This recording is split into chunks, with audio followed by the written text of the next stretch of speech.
Welcome back, everyone. You're watching TorNis Entertainment, variety streamer who breaks games and looks for hardcore. We have here today's special stream. So I'm gonna be not just me doing a launch stream of the game that is fresh, Shardpunk Verminfall. That is a combination of very plenty of words that are, you know, maybe stuck in your brain in the gaming. Yeah, so it's like. Perhaps it was done on purpose like that, yeah. A lot of familiar words stacked together in this title. Shardpunk Verminfall, yeah. So, yeah, it's been just out since we're like kind of like doing a celebration slash a launch stream. It's also sponsored, and I cannot express gratitude enough because like it's so awesome when I get these kind of opportunities when not only, you know, just a sponsored stream, but also for the like ideal genre game, and it's turn-based tactics game, by the way.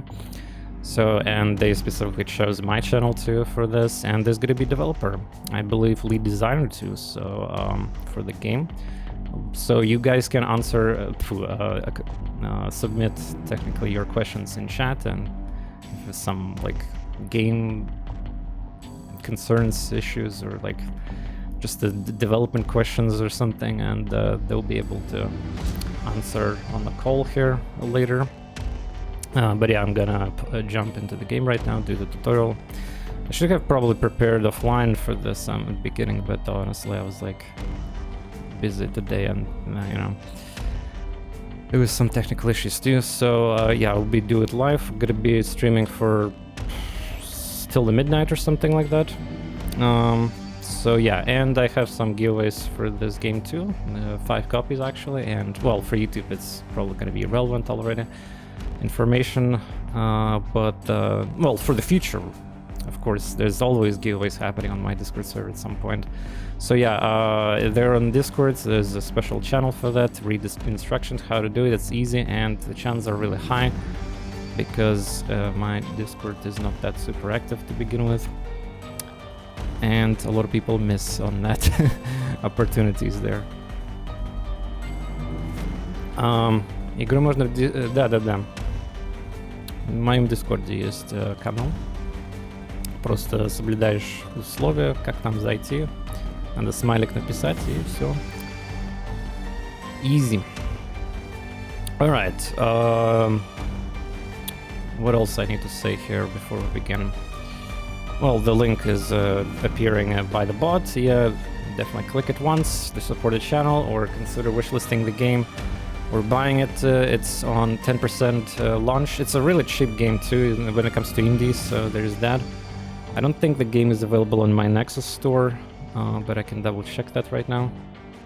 You know, it's not necessarily like every indie is gonna take advantage of these, like, they might not even know what the Nexus store is.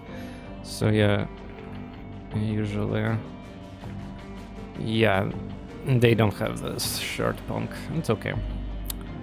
It's okay, no big deal.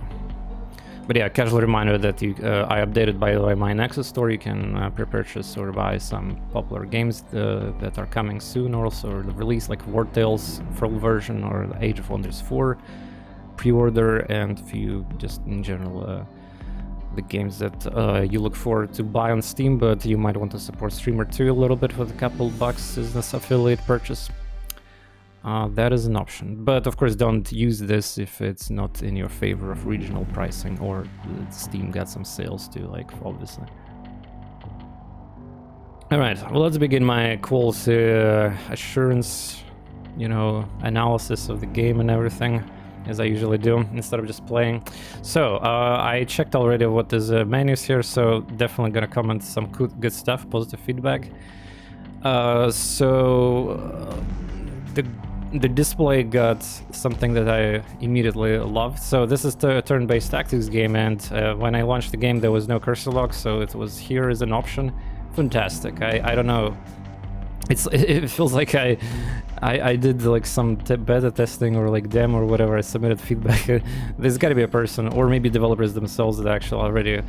I mean, it's 2023. Like the cursor lock has been an issue of, well, not an issue, but like just a lot of games in the past decade, or and when you know indie boom on Steam started happening, like it just you know, really a shame when such a basic feature is missing. And so it's nice here, full screen or not. Borderless, I believe, is not, well, I don't really like, I don't see there's not much need in borderless, but I don't see it here. And one thing that's missing is VSync, though the game is forced to VSync. I don't have it in NVIDIA panel enabled, because that's how I can see if it's forced or not. But yeah, I guess there's some purists, gamers who like to have VSync disabled or something, so again, I think there should be added option here. But yeah, thank you for, of course, limiting FPS, because otherwise that would be really bad, you know, purchasing a game and then suddenly like GPU is like 2000 FPS and 100 Celsius. Yeah. Ready to watch some rats get extra. Yeah, I hope we're gonna kill some rats. Yeah, a lot of rats. Rat jam, emote, be ready to spam it in chat today, that's for sure. By the way, speaking of rat jam, isn't Wartail's full version also included like a bunch of rats enemies in the dungeons there? Не вижу, когда смотри, тыкается. Господи, канал на моем дискорде есть. Прямым языком написано giveaways. Если чуть понимаешь английский, то все будет easy. Alright, so that's options here. Gameplay settings, there's only a few. Percent preview, I enable it always, though for default it was disabled. Fast forward toggle there's, and it's probably tutorial gonna explain that. Oh, also, I want to mention that music volume was not a 10 out of 10 immediately, so this is like... I hate when AAA games, or just in general any game, just like you launch the game for the first time and it just like... it's so loud for no reason. Why did they max out it? Like, so this was at 6 out of 10 here default.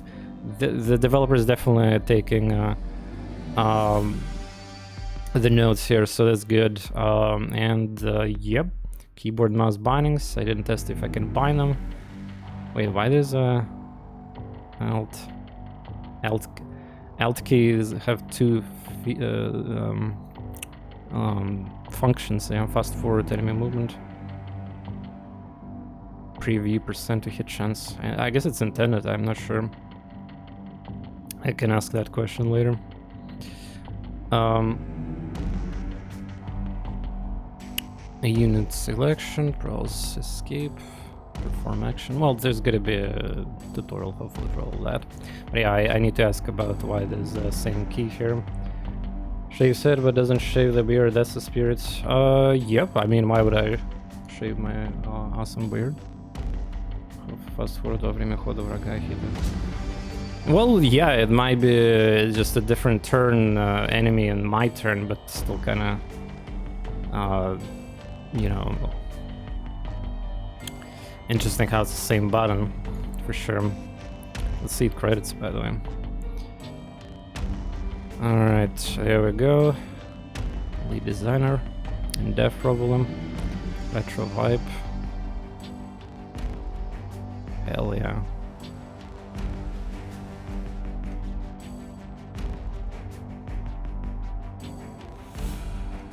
There's a lot of... I cannot fast forward it, yeah.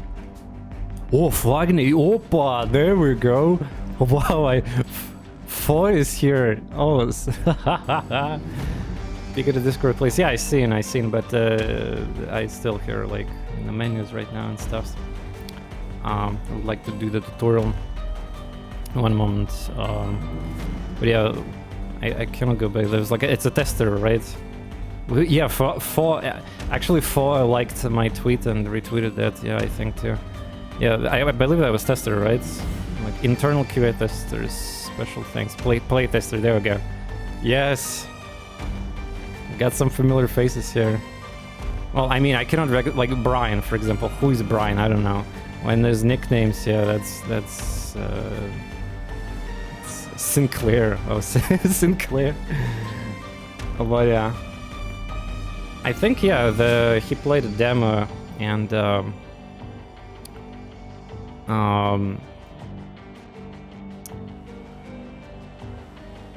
he played the demo. Alright, developer already wants to hop in. Yeah, I guess why not even... Well, it's my fault to be fair, I had like a 30 minutes intro here preparing for everything. So yeah, I guess we can already start answering questions here. But yeah, based on the names of the credits, it seems like... Actually, I should have did the little background check, you know, myself. Usually I do that, but I was rushing things here. I think it's a Polish company, right? By the way, what is DLC here? Blood Pack. Digital Compendium.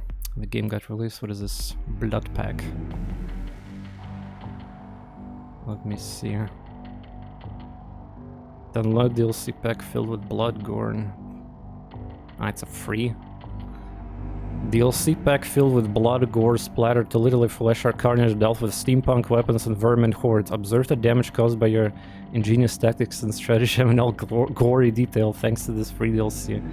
Option toggle off in game menu will remain should you decide it's too much.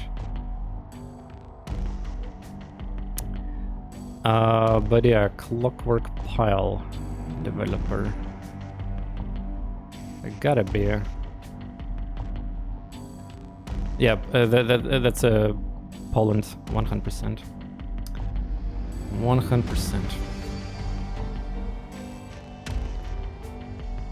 I mean, the name of the lead dev is Slovak. I'm not sure. I need to ask how exactly to pronounce because there might be some details there in pronunciation.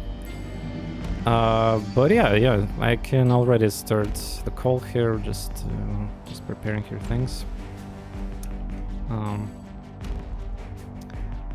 It'll be nice. They will witness me playing tutorial, I guess. Well, yeah, there's gonna be like 2-4 hour stream, yeah, and the developer will chill for about 2 hours or so. So they will of course not be able to really witness me breaking everything immediately, but maybe I'll discover some already exploits and game-breaking bugs. Okay, one moment. The water, and then I'm gonna call the lead dev here. Alright, let's do this.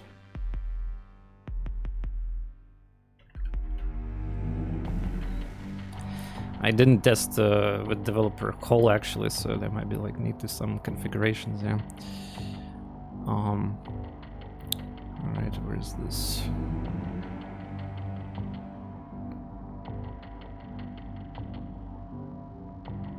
Greetings. Hi. Can you hear me? Yeah, I can hear you well. Yep. Excellent. Well, here we go. So we got Slovak in the house. I hope I pronounced your name correctly. Yeah, you can... Yeah, it was perfect. It's like short from Sławomir, so. Ah, I gotcha. So yeah, the pro is gonna be like that. Perfect opportunity for my viewers to ask any questions in the chat if they would like some information. Of course, I'll gonna be doing my play session / QA as I love to do that. I actually do like game consultations in general. Like I have in the past helped in a lot of indie games and developers to like kind of like help them to get out of that abyss of discoverability or some kind of like flaws. And after for example, there's like the game shared similar name with like 6 other games, and obviously that was awful decision, and nobody really submitted some kind of feedback or like you know, SEO, like there's a term for that, SEO. So the developer like was super happy about that when they finally realized their mistake and all that. Anyway, so just a point of reference that I just generally don't like to play games and destroy them, but also provide a valuable feedback and essentially QA. Even though the game is released already, that's always nice to have some kind of like different view from the experienced tactics gamers and stuff. So, yep. Yeah. I mean, it all makes sense. It's all about iteration, right? Even if the game is released, it already went through multiple iterations, but there's always something that you can alter or stuff. So, well, basically, me watching other people play is the main way to actually get any valuable feedback, right? Because I was working on that thing for too long to make sure that I am able to see it in a realistic way. Absolutely. I seen already credits. Well, you probably is watching the stream. There's a lot of familiar names. I saw myself like few streamers that I watch and we're friends with. Very nice beta testers. I've seen that you've seen for Agne, or however you should pronounce it. He was a very, very big helper from the very beginning, I guess. Nice. By the way, immediately a question: how long the game was in development, including conceptual part, I guess? It was from 2018, so 5 years in total, but not full time, because I was working for most of the time on it as a hobby project. So I was able to work on it for a couple of hours weekly after my regular job, and then after I struck the publishing deal, 2 years ago, I moved to full time. Nice. All right. So I want to already ask a few things after I checked the menu. So there's unlocks and achievement system. I kind of like that. It's one of the games that come to my mind is Into the Breach. You're probably aware of that. It's a big tactics game. So I counted the total amount, and there's I think one medal there's one extra medal. Is there some secret or something? Why there's one extra achievement compared to a number of unlocks? Really? We can count it though. Yeah, or I maybe did fail math here, but yeah, there's a 2 pages of 9 and plus 6, so 24, and unlocks 1 missing. Yeah, weapon upgrade unlock 7 instead of 8. So I think one unlock, so the 1 extra medal essentially, right? Yeah, it might be for something that is still there to come. Yeah. All right then. Any plans to add in options vsync? Because I know there's a lot of people who for some reason to disable it, even though it's usually a bad idea. I didn't think of that, but I can probably imagine that's not something that would require a lot of effort. So yeah, I'm taking notes. I'm taking a lot of notes. Hopefully, it's like a kind of default engine usually thing that people have. So yeah, in a question I had about key bindings, is there a specific reason why the fast forward enemy movement preview hit chance is on the same button, binded by default? I assume it's a different turn, enemy and your turn, but it's still kind of interesting that it's same button technically. Yeah, these two things are basically, as you mentioned, used in different times at combat. The one during the enemy movement and the other during your player's turn. And for me, it's from my experience, for the sake of convenience. So I've put them under one button because it just made sense to put it that way. Although I did make sure that it's split here so that you can rebind it any way you want. Of course, that's always a great option. Yeah, alt keys are quite popular, for highlighting or just some kind of extra information, or as we call in tactics games, perfect information seekers. We love to calculate everything. Yeah. So great. All right, let me start then. There's going to be hopefully a tutorial and all that. So this, clearly, I need to get to the juice part of the game. So meanwhile, there's not much, I guess, to comment on the tutorial I mean on my gameplay, so you can interact with the chat, and if my chat have some questions, yeah.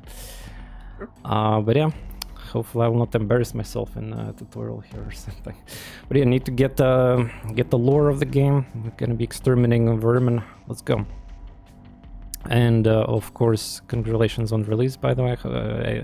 I assume it's like still a bit stressful, yeah, pushing the button as always, and then seeing there was some technical issue there with the Steam pages appearing. That was pretty scary.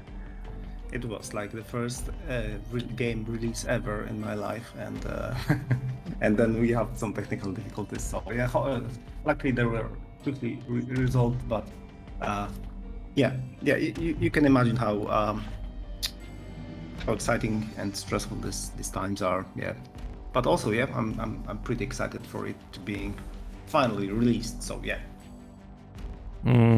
Checking a Discord server here. One moment. Nice. I love when the games have that direct button thing. You can check relevant information and just in general, like the size of it, community.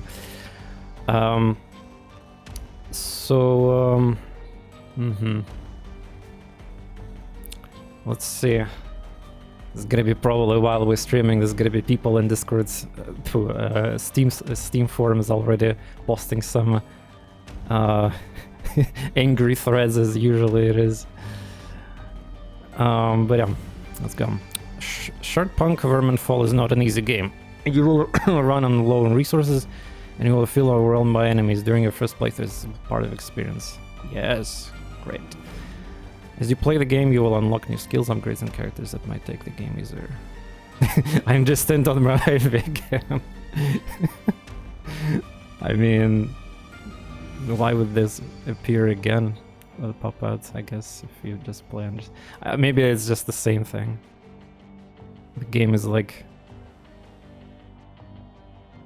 Alright, I'll just see if it again pop out.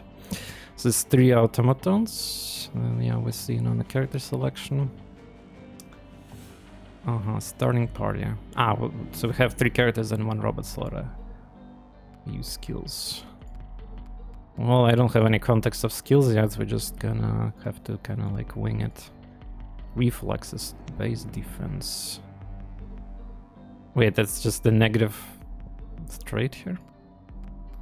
There's gotta be something nice about this character, right? Valentine. Skills, probably. It will appear again because you actually don't understand. Yeah, I'm actually looking forward to see if this pop-out is gonna happen again. Because like the game is gaslighting me or something. You don't understand. Close and personal, critical chance when shooting adjacent enemies, +2 max stress. Oh, this is a stress mechanic. Tactician defense for each visible enemy up to oh yeah, this is basically a tactical sense, XCOM comparison. Starting skills. There's a couple and 1. View all skills. There's some level ups, I guess. But yeah, most of them are locked. Okay. Lay low, support mode. Intimidate dynamo. Well, I'll read these. Double click on a character to either remove them. Gotcha. This character looks like a melee specialist. Support. Skilled hunter. Let's take then. Slam the ground with your heavy weapon and ignore cover all his hits. Cooldown. Unknown parts of the shelter. You can find random supplies. Alright, let's take the retired soldier too. There's gotta be something good about him. Clearly, if the starting trait is negative. I'm gonna test him out.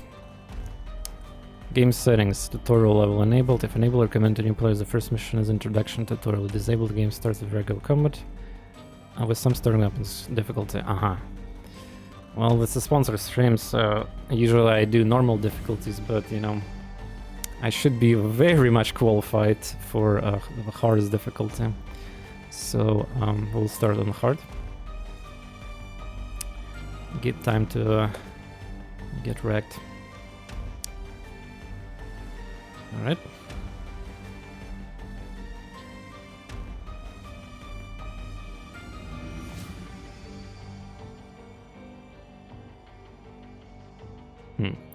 Loads for quite a while. The capital was under siege for many weeks. The vermin horde was relentless, and Imperial reinforcements still haven't arrived. Still, there was hope. A new kind of weapon that could turn the tides of the war has been manufactured in one of the capital laboratories. Sadly, this happened too late. Oh, look at that. Nice. Under cover of night, enemies emerged inside the city from underground. Defenders were caught off guard, and the vermin flooded the capital. Nobody was safe. Industrial suburbs, 2 hours after attack. So I assume this is the content of the demo, by the way, that was available before release, or there's going to be a little bit more. I was thinking actually about playing demo too before stream, but yeah, I was a little bit busy. Oh yeah, Slavik, about the demo actually, a question. How big of the demo was, or is still? Well, the demo is a special version of the game. So it's like a combination of the tutorial mission, but not really, because it gets then extended into like a regular mission. And also the characters that you are having there are having like a head start, so they have some of their skills leveled up, so that the player can play with more skills than you know, just having their characters are level 1. And it consists of one mission. It's like a regular mission combined with the tutorial and a shelter phase, and then it's well, that's it. Gotcha. Yeah, I like when there's some kind of like prologue or scripted presentation rather than just you know, very weak low-level characters that you cannot really like see too much the juice of the game. All right, welcome to my brain is like so many words stacked together here. And Shardpunk Verminfall, let's get you going. Yeah, you can use WSD to move the camera or the mouse wheel. The book icon on the top left of the screen allows you to access the codex. Hold useful information on how the game works. New entries will be added. Your characters have 2 actions, AP. Okay, 2 action system. You use AP to perform, including movement. Within movement, the wide range uses 1 and 2 AP within orange. You move your character by clicking right on the select tile. Okay. Your character has spent 1 AP. They have 1 AP left. Move to the highlighted tile and continue. No dashing. First rule of these games, don't dash. Enemy turn. The tiles marked in green and blue are interactable.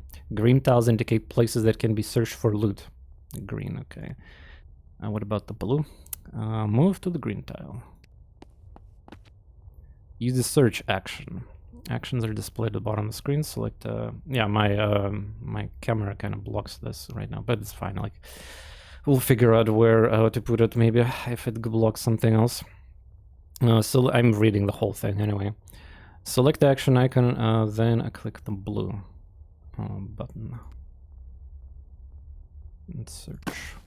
Food supply shards. Oh, there you go. I was waiting for some shards. Yes, the title includes the shards. So I like crystals in general.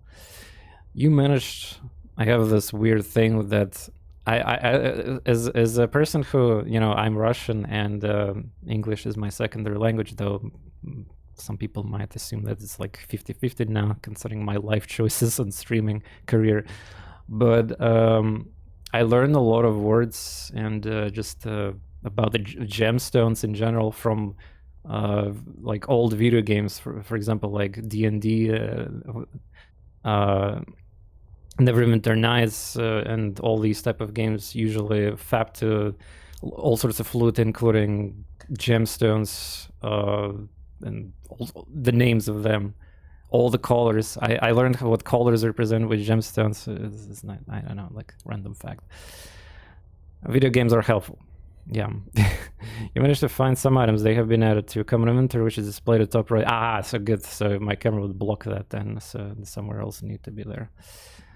Gemcraft. No, Gemcraft is actually a bad example because Gemcraft is just made out of these imaginary, like magic related defense gems. Actual real life gems, you know, like to sell and market them. Yeah, a lot of these like are bigger. It's kind of stereotypical for old school RPGs or in early 2000s to have this kind of loot. Searching didn't cost an AP. You still have 1 AP left. Use it to move to the highlight tile. All right. But didn't we left like one character there? I think there was another character. Ah, first, or maybe not. Low stress plus stress.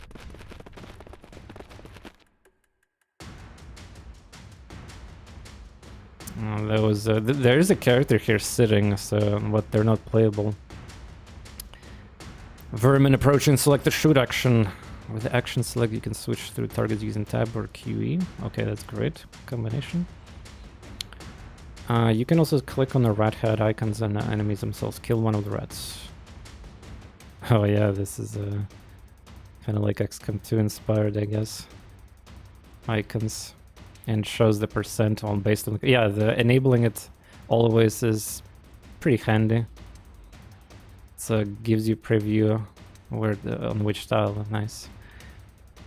Something that usually mods fix in some tactics games. Okay, so shoot.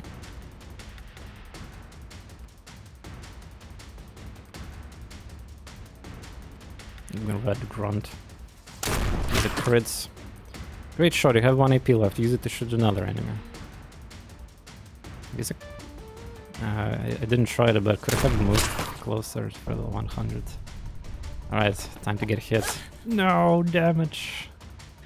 The remaining enemy managed to hit you. Note that the melee attacks in Shardpunk always hit their targets. Due to the shots you're taking, your weapon heat is now maxed out. You can't shoot it normally. You can see your weapon's heat bar the lower. Okay, heat mechanic. When your weapons are hit, you can still perform a shot, but it's riskier. Select the shot action now. By the way, vent weapon. Overheated, 95 chance for force. Wait, I'm gonna die with that, no? 95 chance of self-damage, wow. As you can see, it doesn't let me, okay. I was about to die. I clicked the button. As you can see over here, it shows deal more damage. Really? Actually. Yeah, 5 to 10 damage preview. But you have a chance to damage your character. Let's skip this for using it. So I can perform vent action. Okay. 1 AP, so I can probably shoot after that. Venting weapon reduces the heat level to 0. You can now shoot. Oh yeah, I got a perk there too. The game can kill TorNis, only TorNis can kill TorNis. Well done. Went the weapon again. Let's move forward. New codex, by the way, entry. There was... Oh, more advanced. Why did I get stress? Combat controls, we have... Invented. You've encountered a ranged enemy around random, you exposed. Your character is not behind cover. Exposed or flank characters have a yellow shield displayed above them. Different map elements can provide partial full cover displayed in the half and full. You can see that in red shotgunner is behind partial cover. The better the cover, the harder it is to hit. Let's search a better place to hide. When you point to move on target, you can see the cover types adjacent. It means that you'll be flanked. Move to the highlighted. Yeah, it's a good option. Solid wall. Alright. Cool weapon. Thanks to the high cover, they made less chance to hit. But the game didn't display, by the way, how much enemy was like I see my preview, but I guess it doesn't tell enemy ones. Now it's time to flank them. Holding the Alt key will show you potential hit rates. Well, I have it permanently enabled. Yellow percentage value mean that the target will be flanked. Move to the flanking position.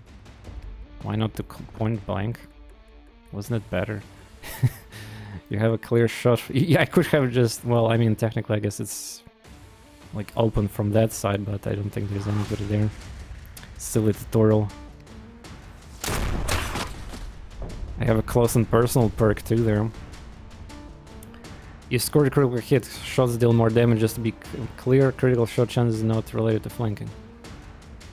Also, the red has dropped something. Well, I might have a perk there, I believe. Also, the red dropped something as a green highlight appeared. Go pick it up now. Use the action, search. Steam pack. I'm not sure where it is actually. There's a food, parts, upgrade, medical supplies, scrap. Should be in this one, I guess. You found Steam packs are items that are usable in combat. Ah, lol, never mind. 3 icons just appeared magically. Every character has their own inventory combat items, so you see them in the lower part of the screen. Oh, my camera almost blocked that too.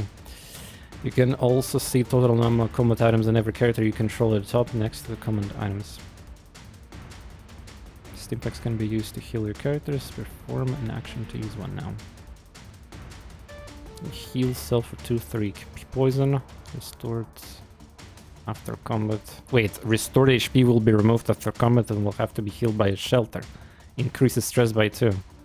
Huh. There's that stress bar a little bit. You can see pixels here growing. Almost at 50% threshold. Steam pack has temporarily heal your character. As you can see, displayed in different color.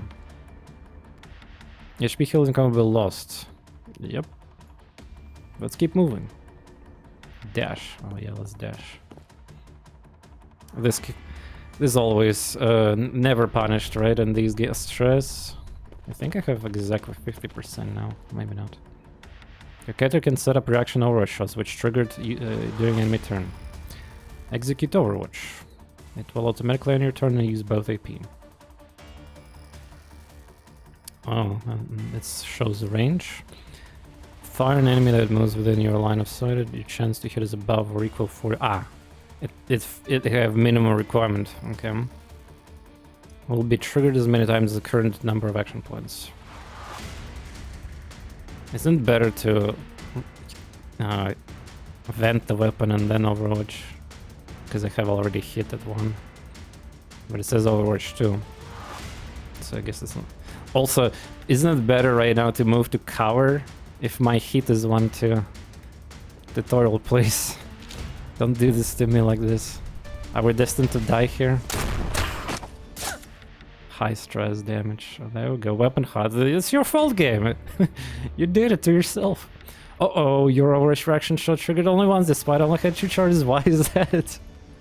Your only had only 1 hit. Literally explaining the things before the game. Nice. That's why the character was not able to perform more shots. When your weapon finish off remaining enemy. Yeah, 100% by the way. Too smart for it. No, I just, you know, I love tactics games a lot.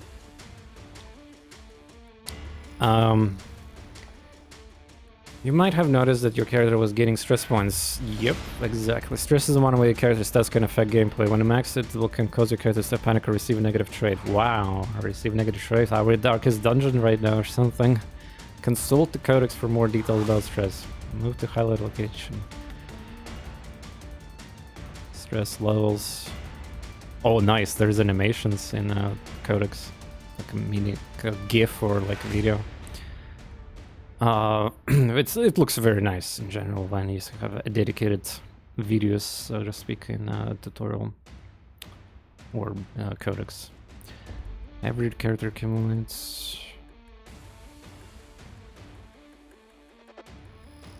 Stress can be reduced by killing enemies and using specific actions during combat in the shelter. There are some team skills that can help with stress reduction as well. Low stress when characters below... Oh, there's some numbers. When they will receive a hit to bonus. At 9 stress points, threshold is anchored by black marker. Ah, so it's like 50%, I guess. High stress, more, they will see smaller defensive penalty. Maximum stress character stress point is maxed. Character might receive a new negative trait, might, or become panicked, which will make the character uncontrollable. Oh yeah, panic, that's exciting.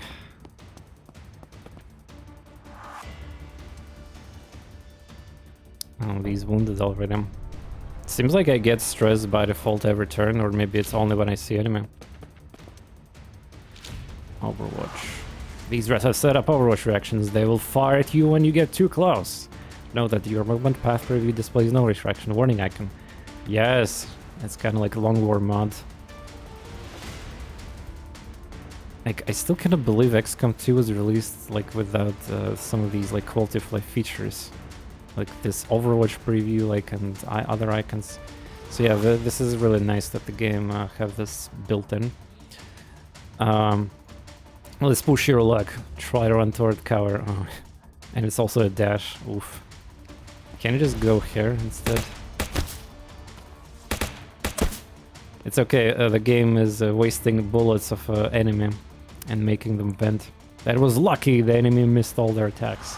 Note that this was done by demonstration purpose, the regular covenant may not be that forgiving.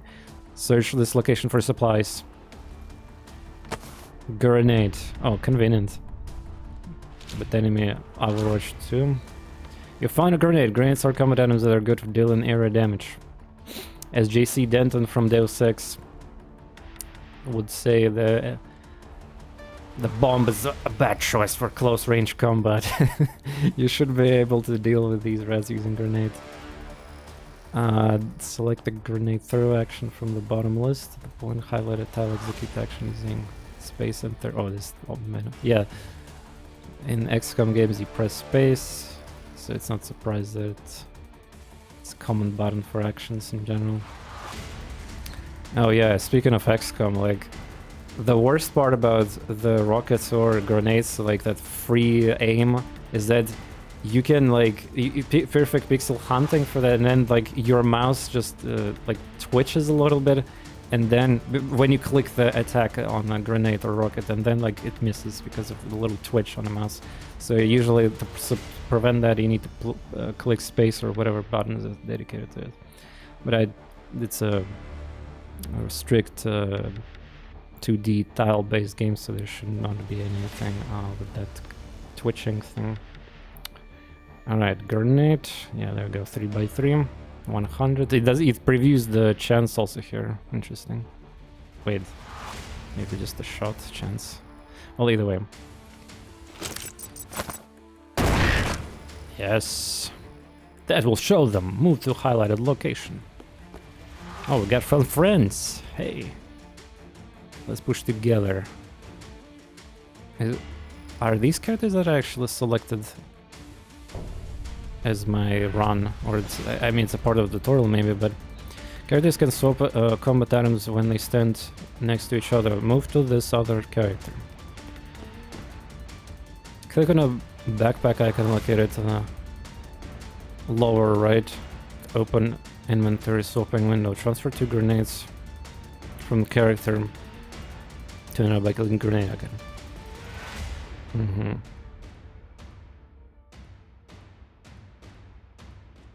Inventory swapping. Oh, nice. They got some supplies. How many I need to swap now? 2. Good job. Passing combat items just like picking them, that does not cost any AP. Actually, in a lot of games it does, like in more like massive RPG type of tactics games, such as I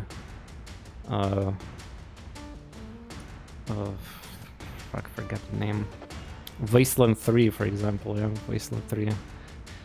Or any of those, well, massive. Oh my god, I'm gonna die, 117 total. Yeah, I am just a casual reminder, I'm very old boomer streamer here. Insane watch streaks and subscription streaks like that. Thank you so much, and I like what I'm seeing so far. This seems cool when you take on a genre so far. Yeah, by the way, please, I know it's a tutorial right now, but you can ask directly right now any questions or specifically towards the game. The lead developer is here on the line for the time being. And I know I'm not the fastest player in the world, but my goal is generally to, you know, provide feedback and QA too, so it's like I have to be a little bit slow sometimes. You're doing great. Thanks. So what I wanted to mention, yeah, we got the grenades. By the way, just a question from me personally right now. This game artistically and like mechanically kinda is like, have you, let me just ask you this way, have you played a Pathway and Halfway games? Yeah, the ones from Robotality. Yep. Indeed. These were a big inspiration. Hell yeah, I'm glad to hear that. By the way, they just recently announced Wargroove too. I'm really excited for that one too. Yeah, they did. It's a slightly different thing, right? A slightly different genre, but yeah, I'm pretty big fan of their games, so I'm looking forward to it as well. Yeah, we need more advanced war type of games. But yeah, Robobality released Halfway Pathway games. I definitely recommend them. I stream both of them. The Halfway is like a story-based kind of game, and also with a similar gameplay with the covers, and each character is moving there and different traits, weapons, pretty cool. And a Pathway is more like a looting, a permadeath game with this well, yeah, theme of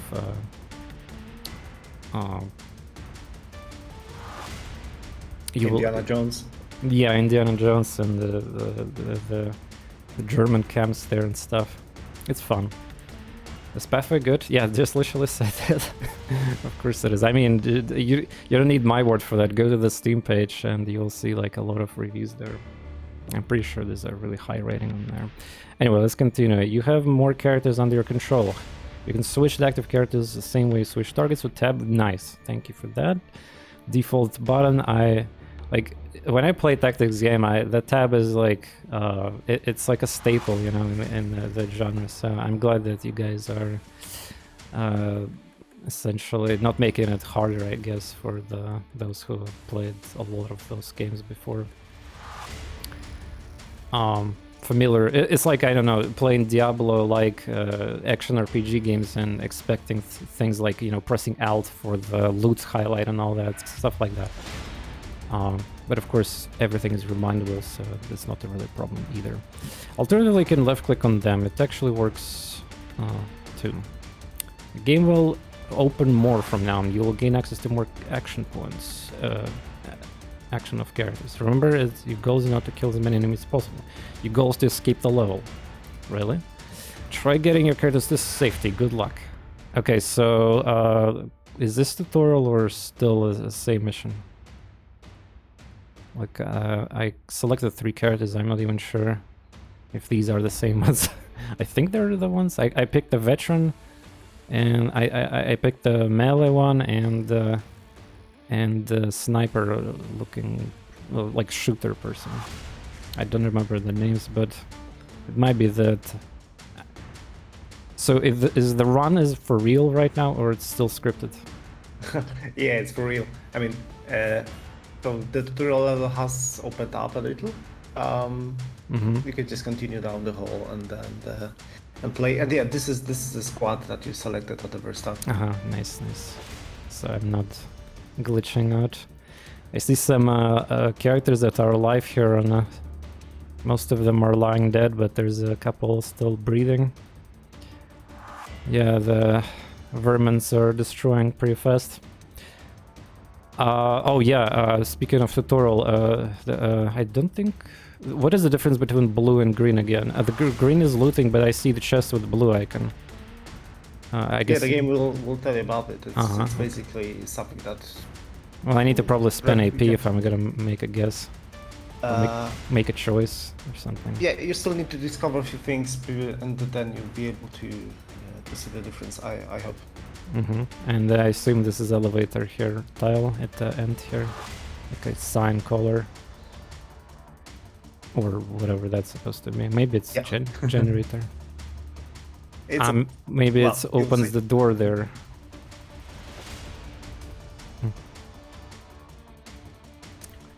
Or maybe not. Oh, there's the entrance. Okay, so the game got a fog of war, I guess, to a degree. Like, I don't see any enemy right now on the map. But it's because maybe it's a tutorial level. Alright, good luck, have fun. New codex, characters. Shoot, overwatch, quick shot. Yeah, that's the character. Cool. Perform a quick shot, it does 50% less damage and less accurate, but can be used twice per turn. So this is a 2 AP action weapon, nice. Fusion core ball shot. Fusion core is required. Use the fusion core as a lightning bolt thrower that damages and stuns enemies, ignores enemy armor. Conquer down. Defense by 30. Oh. What is it? Is there any default defense on the characters outside of the perks? I assume defense is a parameter that decreases the accuracy, huh? Only works in cover. Removes the mark status. Overwatch all. But yeah, his defense stat is the one that decreases accuracy, right? That's correct. It reduces the enemy's percent to hit you. Oh, there's the melee katana slash. Attack an enemy with your katana. The AP cost depends on the movement distance to the target location. Interesting.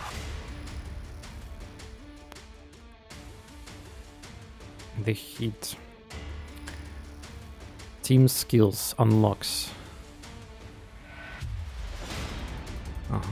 So you can kind of check what you need to do.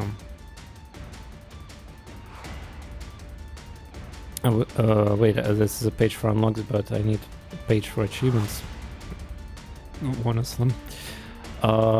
Team skills not yet available. Interesting. Not available during combat.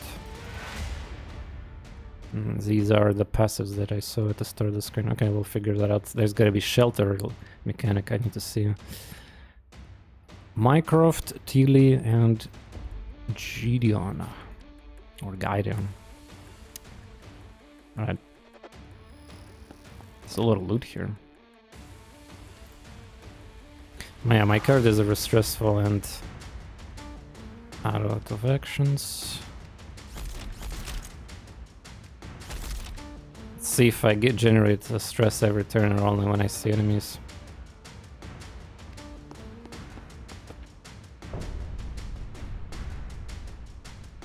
Okay.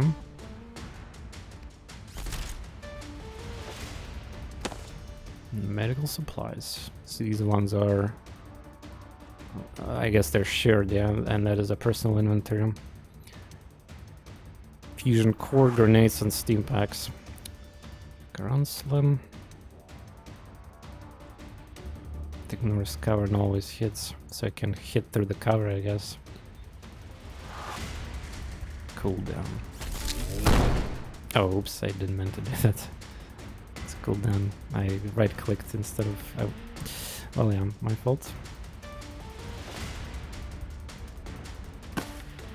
Fusion core. You had just found... there we go. There's more pop-outs. There's new mechanics. Fusion cores are common items that have many uses. You can use fusion cores to deal massive damage to enemies, revive your characters, or speed up opening of bunkers.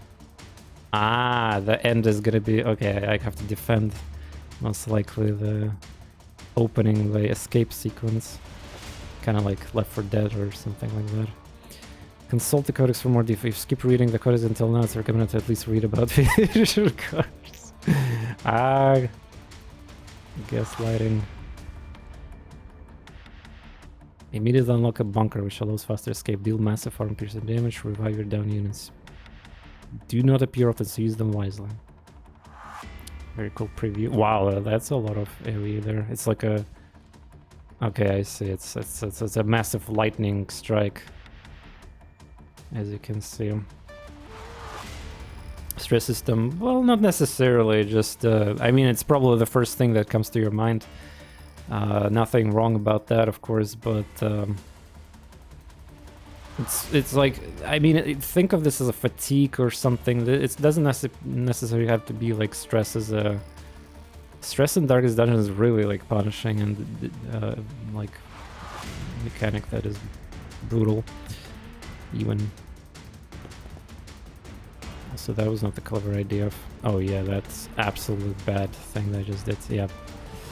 I dashed into the loot, I didn't even realize that. It was the same turn. New tactics can cover looting spree. Search for loot at least 3 times and single to reward. Looting is more effective for What? Why would I need a buff to loot? Search a reward. We have uncovered a combat tactic that you can now use to your advantage. There are multiple combat tactics waiting to be discovered. Check out the codex for details. I'm not sure where the tactics thing is, but... Oh. Before certain actions, certain way during combat, you can learn about combat tactics that are present in the game. Each one will grant you some advantages or disadvantages. Looting is more effective. Ah, you mean like the... Maybe that means the item quality is better, or the more loot in general. Because, yeah, more effective. But yeah, because of that I got punished right now, clearly. Also, yeah, that's... I activated the enemy pack. And the character is without cover. Time to die.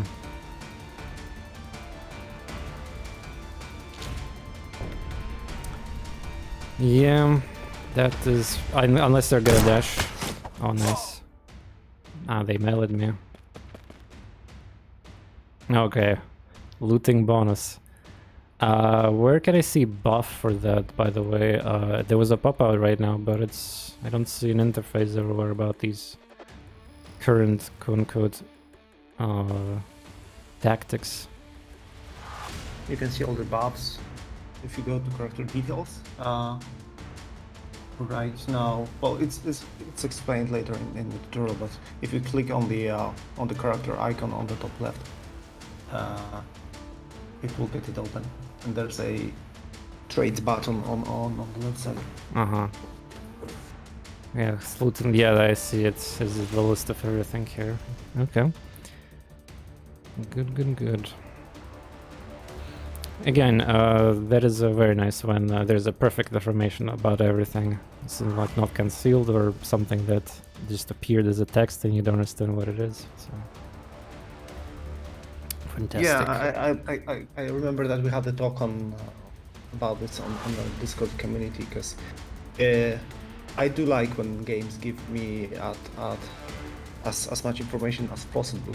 On the other hand, there were some things like negative quirks, which initially their descriptions were very, informational.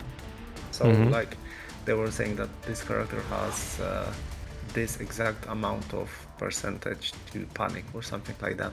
And then I changed it by hiding this information, and just the description was that this character has a chance to panic, and this was done because it was supposed to give some kind of a more human approach to characters. It's like you're a machine, you have like 30% chance to panic. So parts of the information have been hidden just to make sure that we have a more of a human approach to stuff. But combat-wise, most of the stuff is here. I understand. Very nice. Oh, by the way, I noticed the weapon on this character. I guess it's because heavy. It doesn't have 100% hit, even close range. Yeah, must be the penalty of heavy weapon. Uh-huh. Katana. Well, I'm just thinking how to kill them. I assume there's no difference who kills. Like, experience kill stealing is not a thing here, right? That's correct. Mm-hmm. Just, well, most of the time it's, you could just assume that the XP will be distributed more or less equally. There is a small bonus to someone who gets the most kills, but it's not a game changer. Mm-hmm.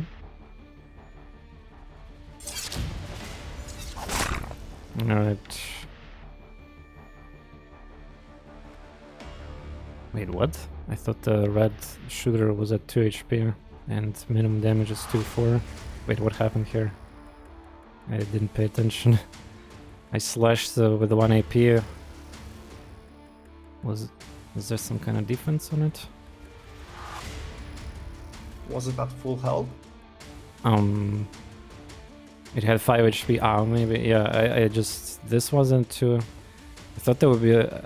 Yeah, I thought that was like already damaged, but yeah, maybe it was 5. Okay, never mind.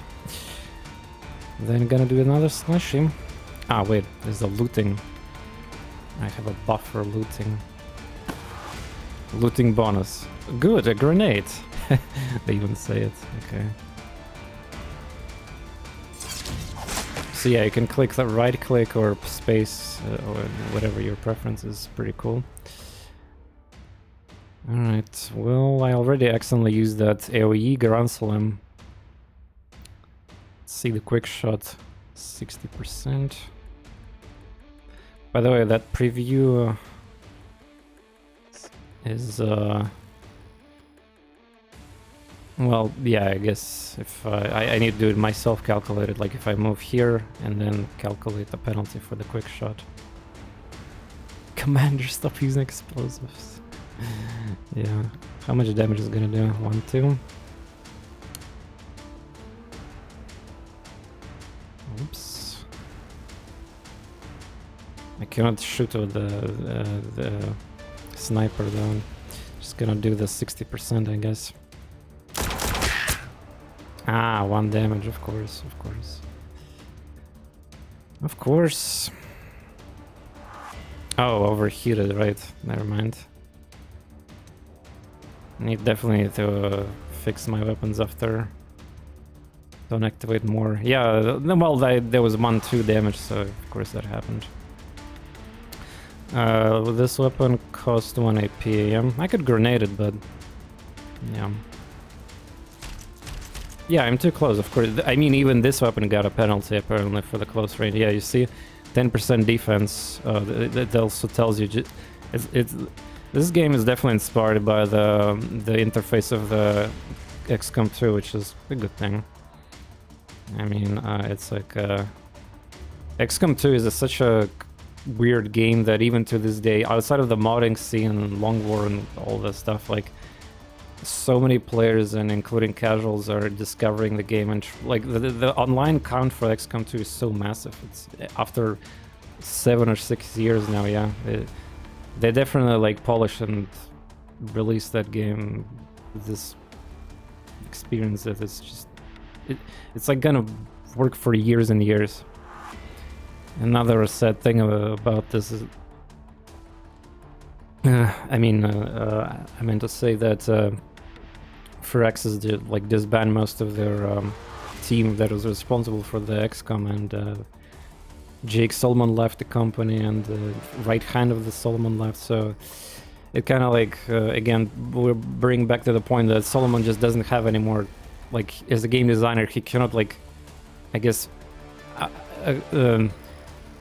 create something better than XCOM 2 essentially, and that's a shame because, well, of course gameplay wise maybe that's the case, but we got cliffhanger for story and the lore and everything. We just, there was a huge cliffhanger there. It makes me sad. Like cliffhanger. Yeah. Like after the second XCOM. Yeah. Oh, you mean like the if you include the expansion? were the chosen, then yeah. But on the other hand, we have Chimera Squad. I'm not sure whether this is canon or not. Yeah, the at the end there was this cutscene that was teasing terror from the deep, like the ethereals are still alive there or something. But what you said about Chimera Squad? Well, Chimera Squad was like the spin-off, right, from the XCOM series about the. Have you played it? Yeah, of course, definitely. I mean, everything that's connected to Firaxis is... Yeah, silly question. So it's like they're just like they took the story in a different direction. Like they forgot about the this terror from the deep thing. But I guess. Well, it's confirmed to be not canon, and that game, unfortunately, it was like okay game, and essentially it was a technical demo for their kind of like they were experimenting mechanics for their future release, which is the Marvel card game, the Midnight Marvel Suns, because clearly, I don't know if you check it out or played it too. The combat in that game, yeah, and models and mechanics in the base, there was like a lot of similarities with that spin-off game. But yeah, of course, when it comes to XCOM fans, that was just, well, it's like absolutely not something that should be considered as a canon or it's just a fun little thing, as a side thing where they introduced aliens as our companions and stuff like that. Yeah, they went like in a different direction, and I haven't played Midnight Suns like hands-on. I have seen some gameplay footages. Well, is it like similar to Chimera Squad? Because Chimera Squad, what it did was introduce this, this other, I don't know how to call this turn-based system that it had. On the other hand, the Midnight Suns, it was more of a you play on this small circle level. You can use the environment to execute your actions. Yeah. But I'm not sure whether the turns were similar to Chimera. Yeah, they took inspiration of that timeline kind of like thing, yeah, where the actions take in order and place, and the environmental actions. But if you like the card deck builder games and flashy combat, not necessarily. I'm not by the way Marvel fan at all, or like I don't care about Western comics, but it's a quality product. Just like commercially, it failed. Unfortunately, it's already confirmed. The 2K themselves mentioned that, and well, there's a lot of. I streamed this game and played it like for 100+ hours and destroyed it on hardest difficulty, so I have a lot of things I can say about the game. But basically, it consists of dating sim part, which is like a place where you talk with the superheroes and you have your avatar and you do a bunch of chores essentially. A little, most players would find it a little like obnoxious and too much there. And features from in Abbey are definitely like inspired by the Chimera Squad too. They're like the city map there and a few other things. Yeah, so it's like a dating sim, and then in combat you have these like small arenas in circular way, and then the combat is fun, yeah. But when it comes to replayability, if you beat it on hardest difficulty, like I personally, I don't think I have a reason to come back to that game. Also, they did the DLC cut, like they released the game with the cut DLC from the release. Obviously, they just pumped the DLC like several weeks, months, and well, it's not that much, just a couple story missions with different character. But yeah, the game didn't meet expectations. They invested a lot of money probably into it too, and there was clearly some kind of dissonance within the Firaxis as a company, clearly, because a lot of people left even before the Midnight Suns was released, as I mentioned earlier. Some people even started their own company. And, well, either way, the reason I started this discussion is just to remind that XCOM 3 might not happen ever again now, which is a shame, this cliffhanger and everything. Yeah, And it won't. I mean, it won't be the same because, as you mentioned, Solomon and Jake Solomon has already invented everything yeah, in the genre. I mean, he said it himself in one of the recent interviews. yeah. He mentioned that he wants to do something like more of a simulation thing. Yeah. So that's pretty interesting because like the original XCOMs, the one from Julian Wallop, were more of a simulation. And they're like the take that Firaxis took on XCOM was like to de-simulate it and to make it more cinematic and maybe more appealing to a broader audience. And now and I thought for many years that this is like Solomon's vibe and his way of dealing with this stuff. But obviously he wants to try something new, and I don't blame him. But yeah, it might be hard times for XCOM 3. We'll see. Yeah, it's probably stuck in development hell if it exists in the first place. I personally don't trust the people who left in Firaxis that are responsible for the Chimera Squad, because they might tarnish the franchise if they're actually going to release something further.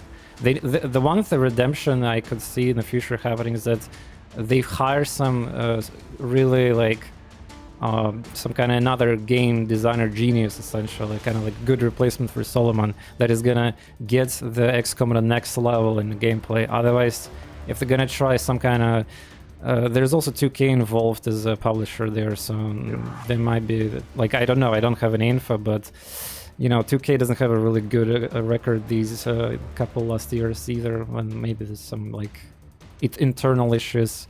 Well, either way, we'll see what happens, of course. There's some good alternatives, yeah, like Chad is mentioning. Of course, Xenos 2 is coming soon. Very excited for that game. If you're a fan of original the DOS games, that is absolutely a must game to play. It basically is like an old school XCOM, just in a different modern skin, so to speak, and their own story there. Really looking forward for that.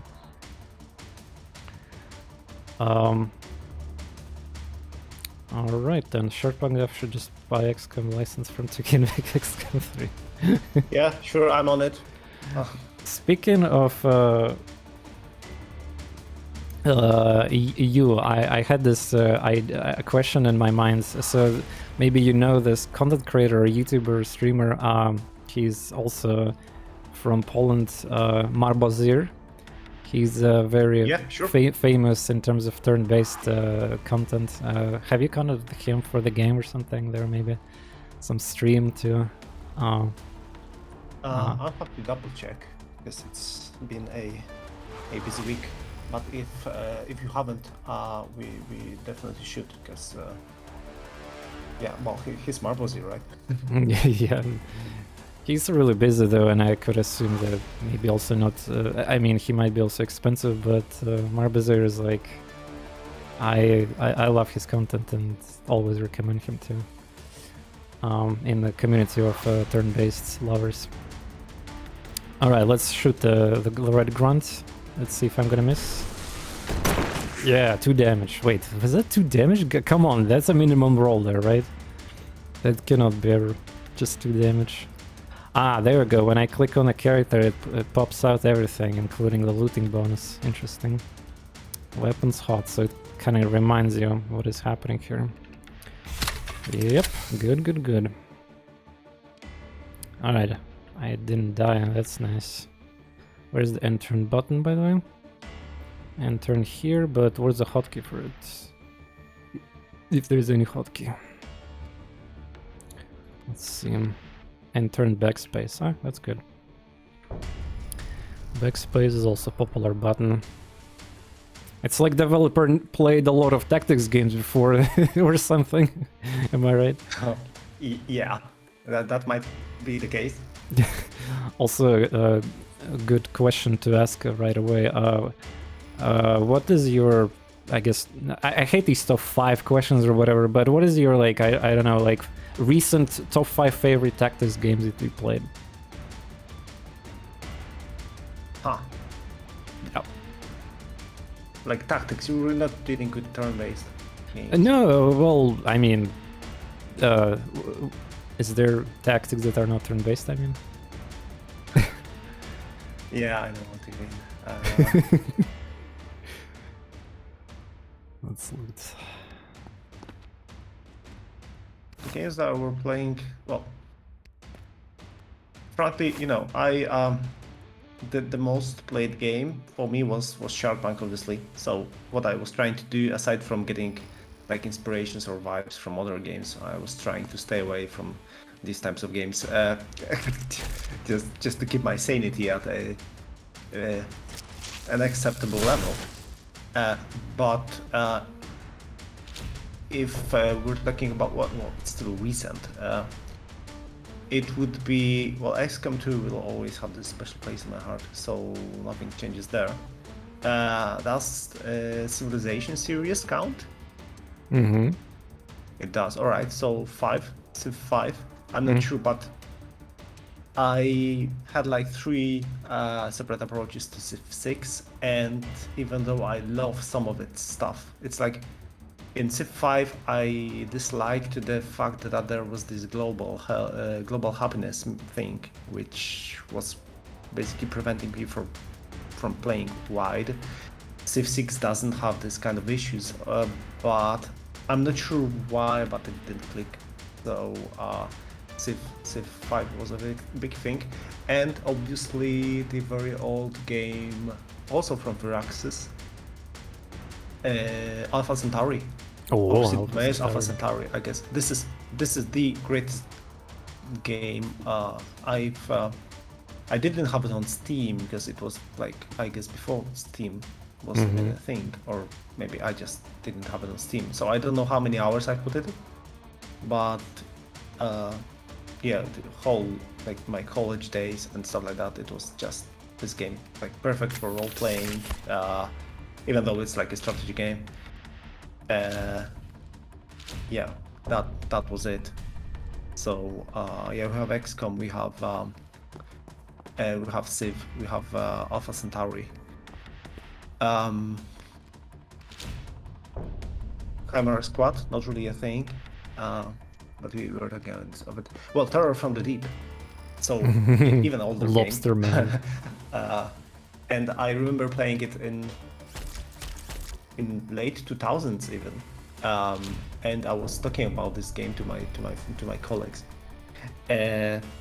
They didn't know what the game was, but I told them stories when we were meeting. I was like, alright, so I'm fighting these aliens from the deep and from the depths of the ocean, and I had this issue because I was running low on money, so I had to sell some of the weapons that I salvaged. On the other hand, then I knew that if I sell them to that I won't be able to research them and then maybe use them in battle. But also I was able to sell some alien corpses after I've done the research on them. And the guys, the colleagues were like, "What the hell? What the hell is this game that they were talking about? It's like sounds very complex." And I'm like, "Yeah, it is. It's pretty old, but well, it was awesome." Gotcha. I discovered the new bonus here, covering fire. You did? Spamming Overwatch. By the way, speaking of spamming Overwatch, that's a kind of controversial thing in some games of the genre. I will ask straight away, is it possible to Overwatch enemies or packs? I don't know how the enemies actually, like, do they walk freely or they're scripted, like you need to activate them? But basically, can you just like expect to Overwatch without an enemy and then suddenly enemy appears on your screen and like you get free shots? I assume you need to pull the pack of enemies and then come back and then Overwatch, right? Well, yes and no. I mean, as long as you're in Overwatch, if there's an enemy coming your way, it will be triggered. And there are enemy pods that can be, let's say, activated. But they don't get a free move as in XCOM. So, upon activation. So that's that. I see. So you're one of the people who call enemy packs pods. So it's just a local meme here on my channel where it's like out of nowhere, a lot of gamers started calling them pods. Yeah, I have no idea why. Blame some big content creators, I believe, or even I don't know. Like we try to figure it out. I honestly don't even have that definitive answer on that one. Yeah, you mentioned 4X games, yeah, as your inspiration. Civilization included. Have you played the series Age of Wonders from Triumph Studios? Pretty old series, but the cool thing about them is the reason I mentioned there's a brand new one coming very soon, actually, in the main series called Age of Wonders 4. It's a fantasy. It's probably one of the best in the market, kind of like fantasy 4X tactics game. I did. Might toss a recommendation right there. I did play it. Although the latest game from the series was Planetfall, Age of Wonders Planetfall, so it's not really fantasy. Planetfall is a kind of like different take on it, but some people liked, some didn't. It was pretty okay. What do you mean by different take? In terms of like lore and world building, or whether it's actually different mechanically? Well, it's like it's easier to compare Age of Wonders 3, which is also 3D, rather than old school first and second one. It's mostly it's like lore building and mechanics. Some new mechanics that they introduced in the Planetfall, but still a lot of similarities, of course. They took away the like Wizard Tower and the importance of that, and a little bit of more like modern like sector city building thing. But in Age of Wonders 4 they're gonna return back, of course, some of these like fantasy aspects. I see. Mm-hmm. Oh yeah, I'm thinking about going. The tutorial is saying I need to go there, but I will. Wait, the game does not let me go there. Okay, never mind. There's no map here apparently. I got scammed. Alright, fine. Still early here, but yeah. The time flies fast when you're playing a good game, so am I right? I got addicted recently soon to Lost Spell. Well, I finished my XCOM campaign, Long War, the hardcore mode, and finally I'm free to play some other games. You probably think I'm a madman and totally fine, but I just streamed and played for 80, I think 7 or 3, I forgot, 87 real life days, one campaign to win on the hardest difficulty, Iron Man. That was the longest in my life project to do. It was crazy. But hey, at least I can say with the flex that there's like only a couple hundreds of people actually even completed that legitimately. But yeah, don't try this at home, kids. Like, this is crazy to invest so much time into one thing. You're talking about which game? XCOM 2 Long War. It's a hardcore mod. It's a revamp of the entire game to make it harder, more complicated. Kind of like, Darkest Dungeon released recently on Steam a free mod called Black Reliquary, so it's also kind of like same thing in terms of they're expanding on the game and remaking it everywhere to make it harder and more interesting. I haven't played it, by the way, but I've seen a lot of streamers playing the Black Reliquary, including Marbozir, by the way. He spent like 2 weeks on it or something now. Yeah, I did like the Long War mod, especially like we're talking about XCOM 2, because XCOM 1 did have it. I'm not sure whether it was called Long War. I guess it was, right, from the same group. Mm-hmm. Then they released their own game about the everything and aliens. But yeah, I did like the Long War mod because it gave me a very good vibe for that you will be outnumbered during the missions, and it's actually okay to escape the level, and For me, XCOM was second XCOM was then more of a game where I had to, well, maybe not totally solve a puzzle, because solving a puzzle was more of a thing when I was playing Mutant Year Zero, and I considered the combat there as puzzles. Another great game, yeah. Yeah, the world building there was like fantastic. Well, I had issues just with the fact that you could pick the enemies up one by one, so it introduced that as some kind of a stealth mechanic. And I'm not sure whether the game was actually winnable without it, at least not for me. So, yep. Yeah, the hardest difficulty, permadeath, was really brutal, so you had to do some cheese too there. By the way, I just discovered I wanted to, like, I started the game and it was like automaton, the robot thing. We got a tutorial for it. If you lose your automaton, you lose the game. Protect at all costs. Wow, I lose the game instantly. If automaton HP goes to 0, it's not an instant game over. You can provide it using Fusion Core. Consult the codex. Cute little robot here. Alright. What do you got there, robot? Support mount. Enter a weapon support mount. All weapons in the area will not gain hit when being fired. Whoa. And will gain a chance to hit and +1 maximum damage. Wow. The unit is unable to move when it's in this mode. AP cost cooldown 1 turn to end the character turn. So it's AoE. It's like literally a, one range essentially. Okay. Fair enough. Let's go. Steampunk and shards. This time I'm gonna do proper full team. I could assume there's gonna be fight here for the near this treasure chest.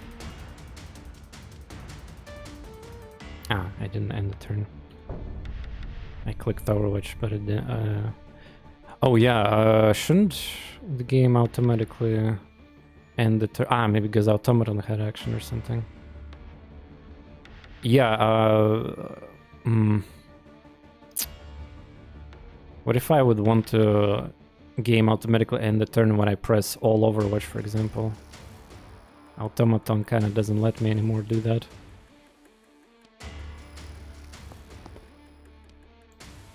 Guess I need to move with him twice. That'll solve it.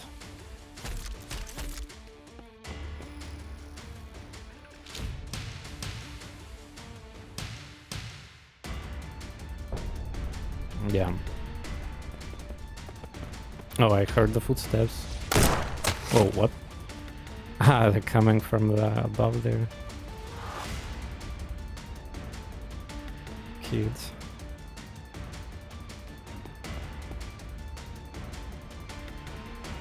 There we go. Supply crate. Great. Upgrade parts inside. Supply crates are only places where you can obtain important resource parts. They can be used outside combat to upgrade your gear. Supplies can be opened by automaton. Tiles that only automatons can interact with are... that's the difference. Okay. By the way, the sniper Overwatch...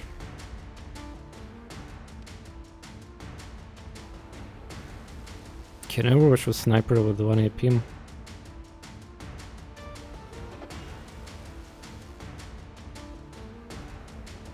Probably.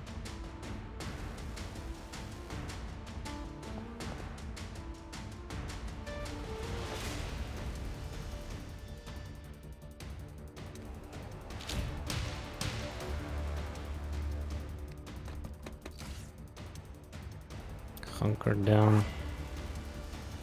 Cool down. Probably need to use it next turn. Get a shot as much AP used. Yeah, well, I guess it will be. Because shooting yourself, it costs... Oh, there we go, 90%. Nice. Pretty low. Oh, reaction 100.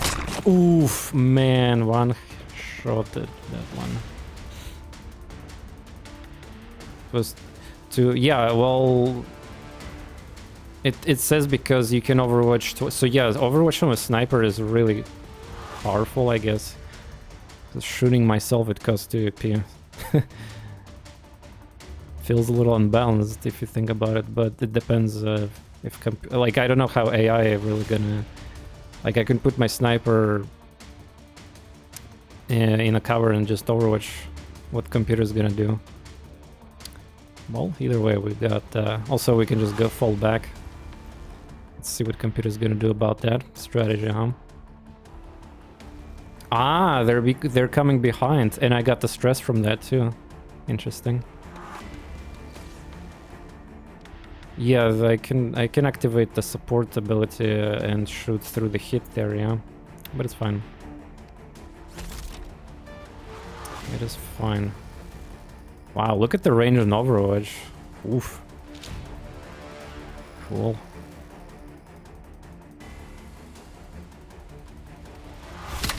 Yeah, like vent weapon, and I cannot... well, I can take a quick shot, but it's not exciting. Hard to break line of sight here. Try that. Yeah, the cover really blocks everything. Even like this. Let's see. Oh, there we go. 88. Damn, these reaction shots are super accurate. Ha! Silly computer dashing into me. Oof.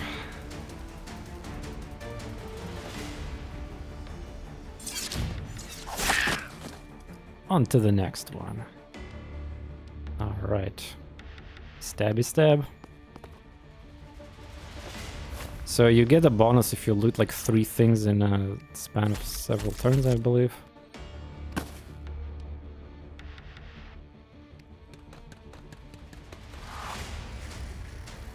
I wonder if they're infinite spawning from these dark places.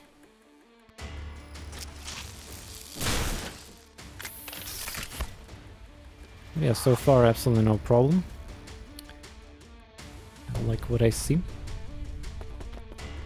Ah, there's more. Ah, that was the same pack, I assume, yeah, because I didn't get the stress.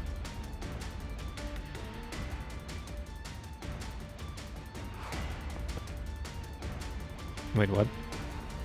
Ah, now, wait. Wait, what? There's another red and I get stress again? Okay. Sure. Also, these reds doesn't have a weapon, right? That's why.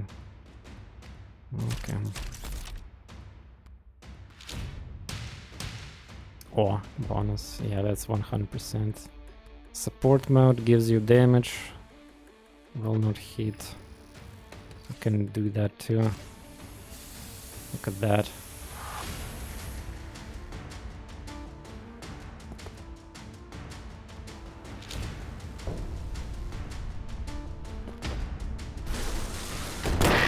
Six damage. Ooh, 7 damage. Ooh. Tilly Rex word new quick acquired. Fear of the Red Assassin. Chance to panic when the Red Assassin is around. What do you... but I killed... Wait, what? Achievement progress is scary around here. Coin.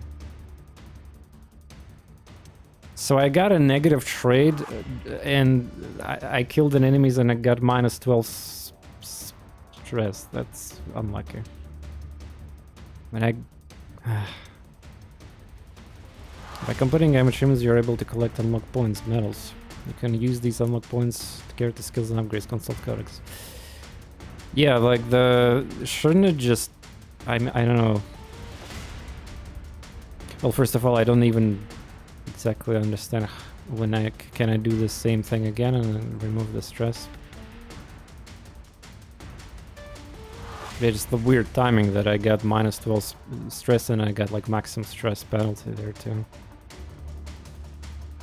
Like I killed an enemy, shouldn't have it decreased it?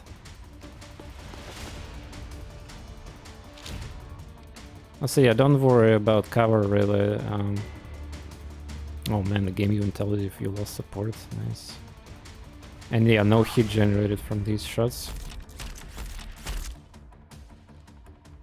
Let's assume I cannot maintain. I can continue doing that.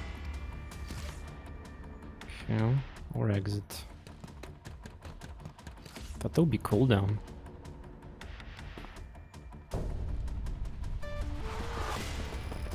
There's more.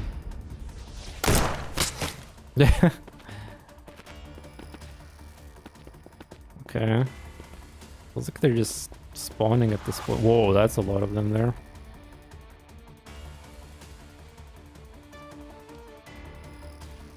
Yeah, overwatching with sniper feels better idea. Vent and overwatch. Especially the support activated. This just gives me cover, yeah. Yeah, but I will be in open. Let's see the chance to hit. Chance to hit is super bad. So I assume the rats also have the same. Alright, I'll try to do this then.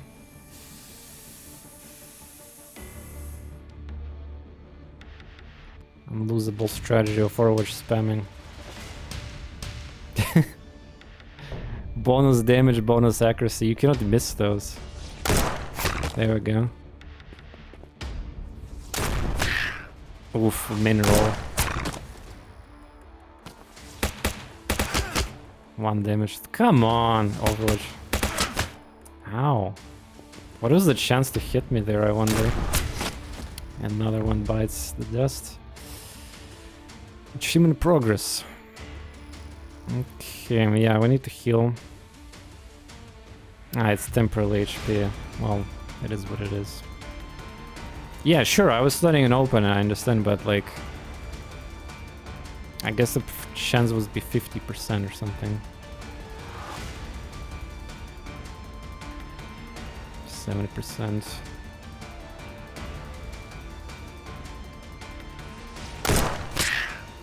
Oof. Probably just use grenade here or something. What is the grenade range?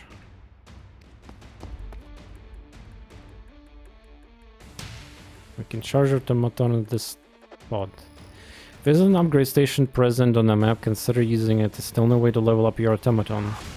Huh.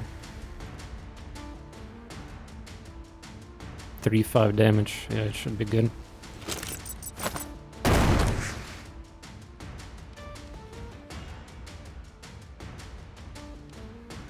No actions.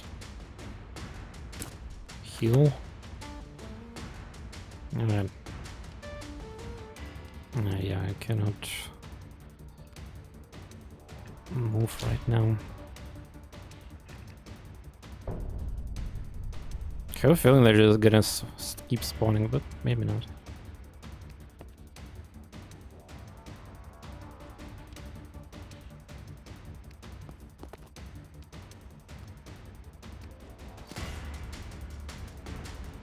Strange, isn't so I can cancel support mode and do it again. It says cooldown 1 turn. Ah, well, if it's cooldown 1 turn, that it means it's infinite. Yeah. Alright. Open supply crate. I think I need to do like a looting when everybody's gonna do looting for the bonus.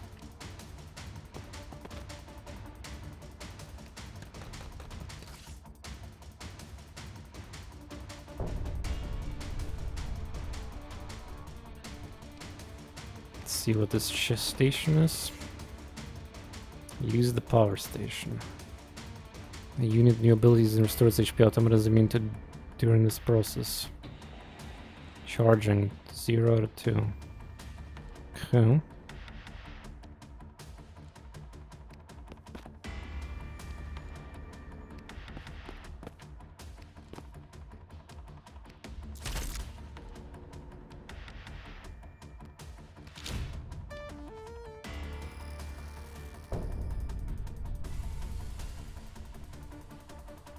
It says enemy movement, but I'm not sure about that. Okay, let's go loot.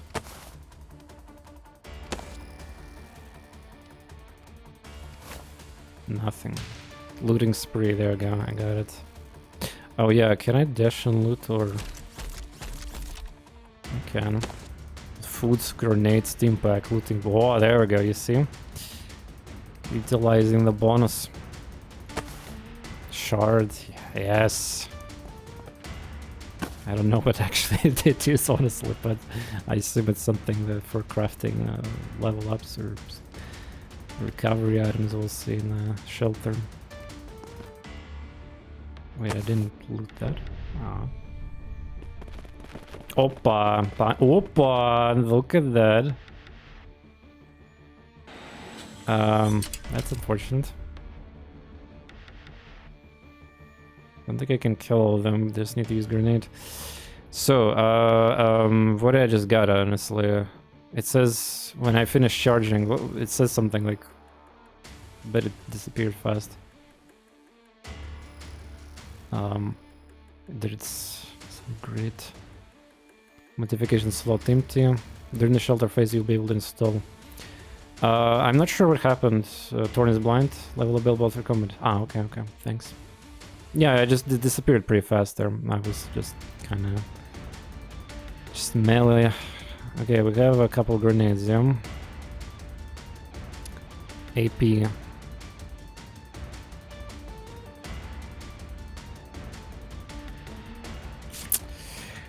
Well, I mean, let's see our approach chances, yeah. We're talking about taking a lot of melee hits here. It's 3 grenades here, ground slam. Oh, I can ground slam, right? Cooldown 3 turns. Guaranteed damage. Probably. Always hits, yeah. Can I dash? Let's go! It's gonna save me grenades, let's go. Yes, or maybe just cheeky bricky now. Why would I use grenade? 2 damage, yeah. Also, yeah, for the context, I when I use the melee, it's I parody the cheeky bricky dumpy thing from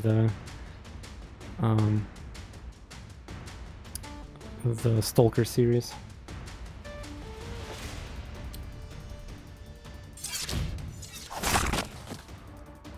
Alright.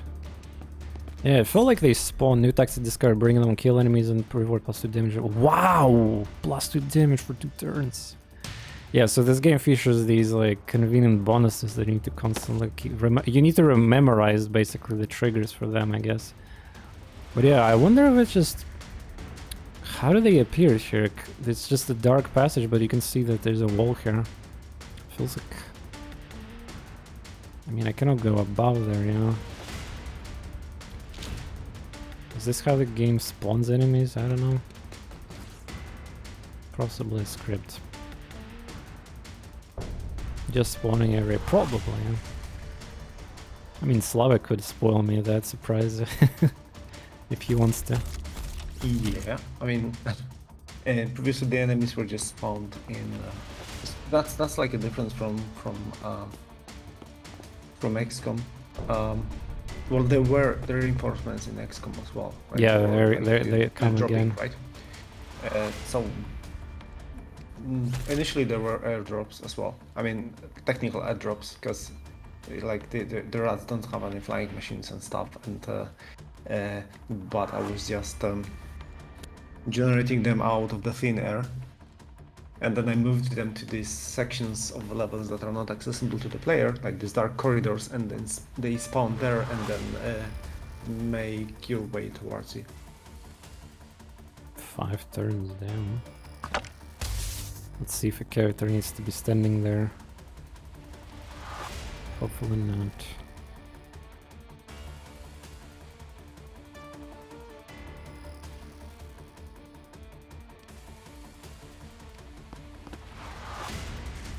Alright, well, Overwatch seems like working very fantastic in this game. I got Power Core. I'm gonna save that for upgrades. Why would I use Power Core?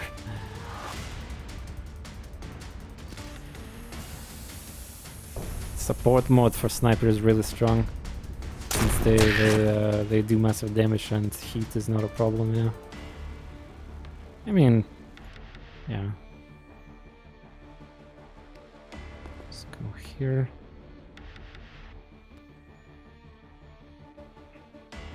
Maybe I should have stayed there. Let's see if I can move this character. Yeah.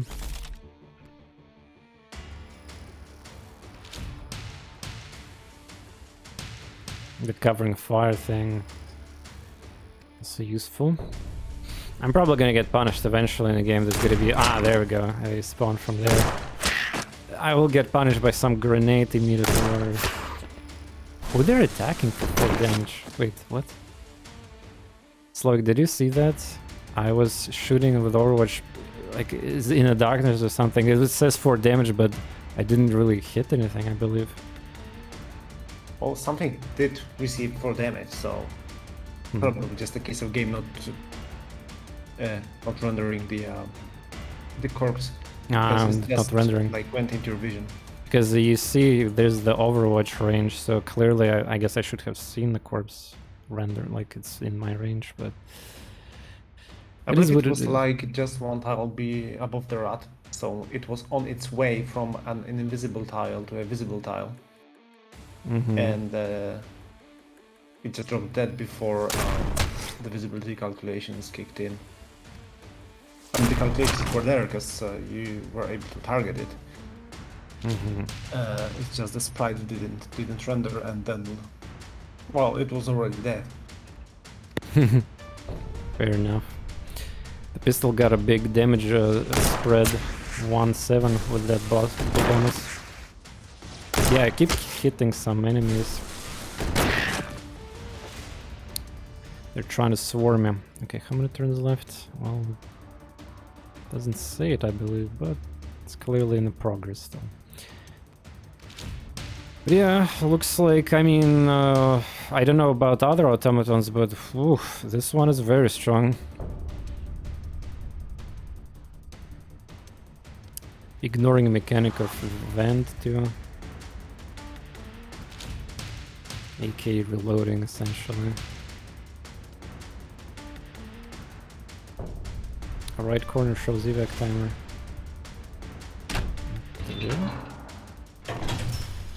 I mean, this animation? Oh, I got metal.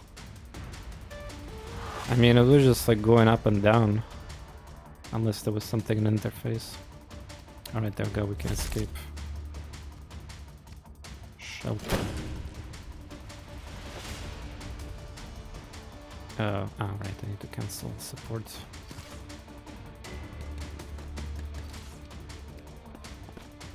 Here comes the fun part now, seeing the shelter. There's like evac button, there should be mass exit, enter to the shelter. Hotkey. You managed to hide in the bunker and close the reinforced door from the inside. You're safe for a few hours. Now it's time to rest and suit up. From achievements, I saw the game got these quote-unquote chapters, so let's see the map and the scope of the entire game, because clearly I was just like in very much introduction. Look at the time spent, it's still going. It's still going.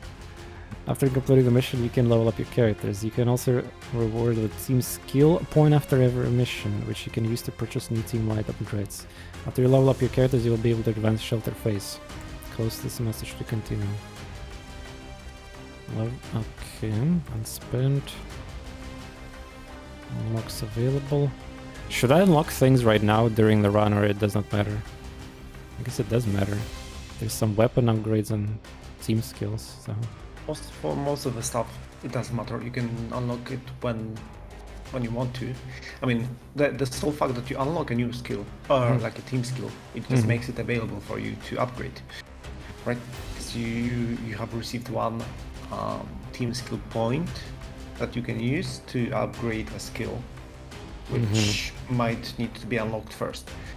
You can also spend the unlocks for characters, and unlocking a character will make it available even in the current run, because it could appear as a rescuable character. So that's that. But yeah, other than that, you can just upgrade it when you feel it is convenient. Well, let's see. Experience survived, most kills, most. So there is experience bonuses here a little bit. Tilly most skill. Level up. Character reach level 2. Level bonus maximum HP. You can upgrade a skill. Each weapon got a lot of modification slots too. Cool. I like it. 3 slots in a katana combo. When activated, the first 2 successful katana kills this turn refund up to 2 AP. Oh, good old Reaper, kinda. The first 2 successful katana kills this turn refund 2 AP. Plus dash and range. Oh yeah, about the movement. I assume every character got the same speed tiles. I tried to count them, but I tried there was diagonal tiles. Basically, is everybody comes with the same movement or not? The same movement range. That's correct. Yes. It could be then somehow expanded by skills, whether passive or active. But it's for 4 tiles. Yep. There's a skill repairing automatons in combat does not cost Huh, cool. I wonder what the level ups are. Unfortunately, I cannot preview that, I assume. View all... no, I can, nice! Some games actually don't do that. For example, even Limbus Company that I recently playing. You have when you uptie characters. Anyway, so repairing automatons in combat does not cost. Repairing automatons in the shelter costs 1 scrap instead of 3. Wow. Repairing automatons does not spend AP. Okay, so it's basically a saving automaton kind of thing. Dashing range. Does not trigger enemy overwatch. Cool. Shinobi perk here. First 4. Wait, what? It's more?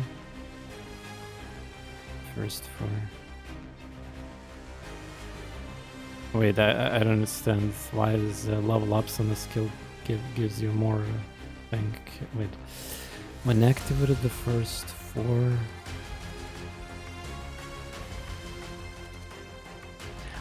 every single kill gives you AP, right? So I assume you need to kill 2 things, but... Yeah, every single, up to 4, yep.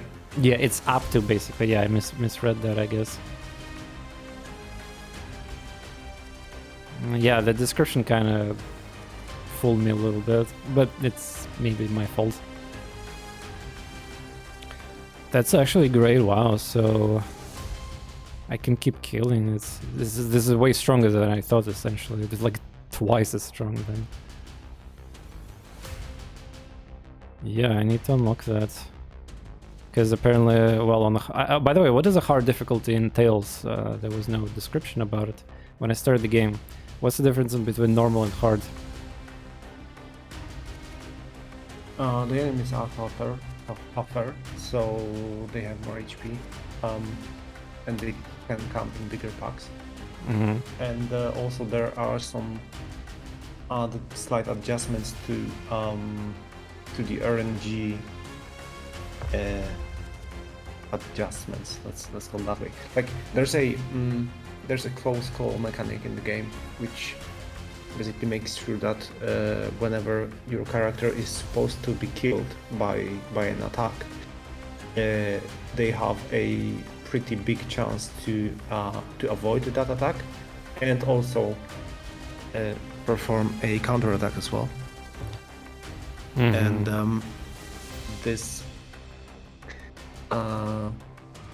percentage, it gets lowered for the hard mode. I mean, it's still as high as for the very first counter attacks and close calls, but then it gets decreased more drastically. So yeah, that's another thing. Yeah, I noticed the characters actually got a dodge, so we got another familiar mechanic here. Nice. Checking the level ups on this automaton. Apparently he got intimidated, which is funny. It's like taunt. They can intimidate, but I assume that only good works if you invest into Actually, passive combat skill. Yeah, so you need to lay low level ups. But I personally kind of looking into the stun grenade here. Throw a stun grenade in a specific location, every character caught will be stunned and lose the next turn.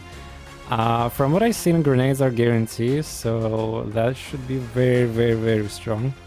I don't know the range of it, but yeah.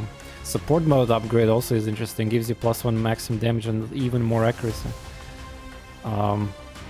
So this is something I might consider too. But yeah, let's unlock stun grenade. This character, Mycroft. Damage, critical chance, cooldown. Oh, cooldown 2 in level 3, very interesting. Search all stashes. You can find 3-4 random supplies. Use your military knowledge, search through unknown parts of the shelter. How does that work? In shelter you get a free bonus, or unknown parts of the shelter? I assume you just get in a shelter free items from that perk? Probably. Puts the weapon in a boosted state, allowing the character to fire up to 2 fire shots this turn. What? Well, the heat is gonna have an event, but if I got support, then oof. 4 shots potential. Other power members lose 1-3 stress and gain. Also, yeah, I lost the stress on during the battle on that character, but I didn't understand how, because it just popped out pretty quickly and gain after that big enemy pack, I guess it happened.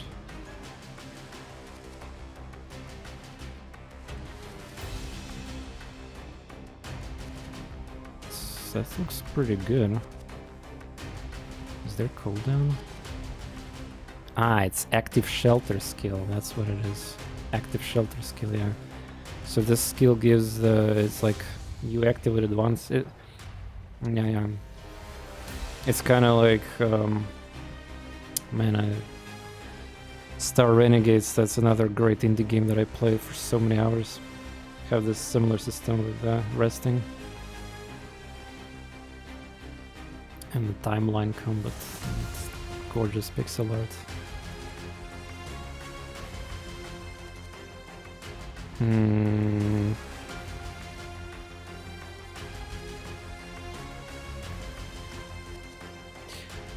I mean, the fact that it gives me permanent buff for the next combat, or by the way, does combat means the entire map or only first encounter? It means the encounter from like the start until you reach the next bunker. Yeah. Wow. Okay. +1 max to armor. Every armor point decreases the character def. Ah, so I'm easier to hit essentially. Interesting.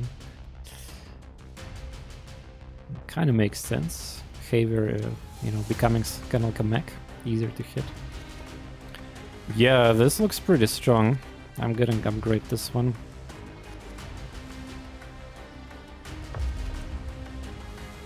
Yeah, honestly, I feel like if I would have an opportunity to right now, well, I purposely started stream today for the launch, yeah, even though I had technical access to this game before. If I would stream for 10 hours today, I'd probably discover some completely broken already combinations here, I assume. But hey, we can do it in the next coming days too. Another level up, quick shot. Slightly better. Practice accuracy. Spend some time in practicing accuracy. You will receive during next combat. I wonder if every character needs active shelter. It's a spoiler for a little bit later. I mean, right now I'm gonna enter shelter. Is there a limit how many shelter skills I can activate, or I can activate one character skill basically for each? I assume there's like gonna be a limit. For example, 3 shelter skills only. Or like there will be a limit. There will be universal shelter skills that you can use, and shelter skills for characters that you can unlock, and there will be a common action points pool that you can use. You should have stuff to do either way, so yeah, it's your call. Gotcha. Gotcha. Multi-Overwatch. Number of Overwatch reaction shots increased. Oof. That's tempting. Overwatch reaction shots may cause critical damage. Oh my god. Even the game designed apparently this character to be Overwatch master. Entrenchment. Passive combat gain hit if you did not move last turn. Wow. Cool.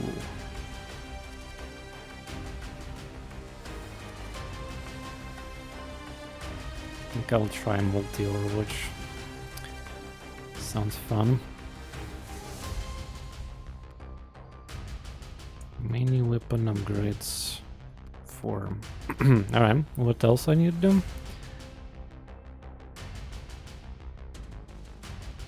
Should I unlock team skills and points now or before I do the shelter?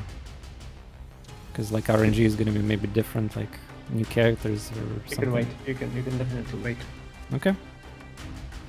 Nice tutorial mission. Kepka, come on. You know what we're doing here. My mob knows. Alright, you've been told to take Automaton to the Imperial Palace before the verming around this part of the city. I want to see by the map. I think in the trailer and screenshots I've seen there's like a map, so I want to see it. Its closest bridge has been destroyed and you will need to take a longer route via the Garcroft Bridge. Chapter 1. The Bridge. Garcroft. This is the shelter phase. Here we can rest and prepare for the next encounter. There's a common pool of shelter AP. 6. That's shared between every character. By default, you get 2 AP for every character. You can switch active character in the same way as combat. You can see actions available for active at the bottom. Some actions can be performed by any character, while as specific. Select the craft grenade action now. No, it forces me to craft a grenade. Or I don't have resources. An action APs because it's displayed in description. Some actions require resources now that be performed. The action resource cost is displayed next to the AP cost. Very straightforward and good. Use shelter actions to heal your characters, reduce their stress, buff them before the next combat, craft combat items. If you found any upgrade parts during combat, you can use them in shelter to upgrade your weapons automaton. Click on a blinking upgrade. Yeah, I assume we're gonna get these modifiers here. Every weapon had 4 upgrades, slots can hold modification. I have 2 upgrades. Slots automaton, spending on upgrade part allows you to add modification. Select character, pick a slot and use install modification. Weapon modification can be upgraded, but each upgrade costs more. So upgrading... Oh, okay. Can always remove modifications completely and receive full refund. Huh. Remember, modification can be changed in a shelter. Consult. Непорядок. Никто не умер в туториале, да, никто. Nobody died in tutorial. I'm sorry.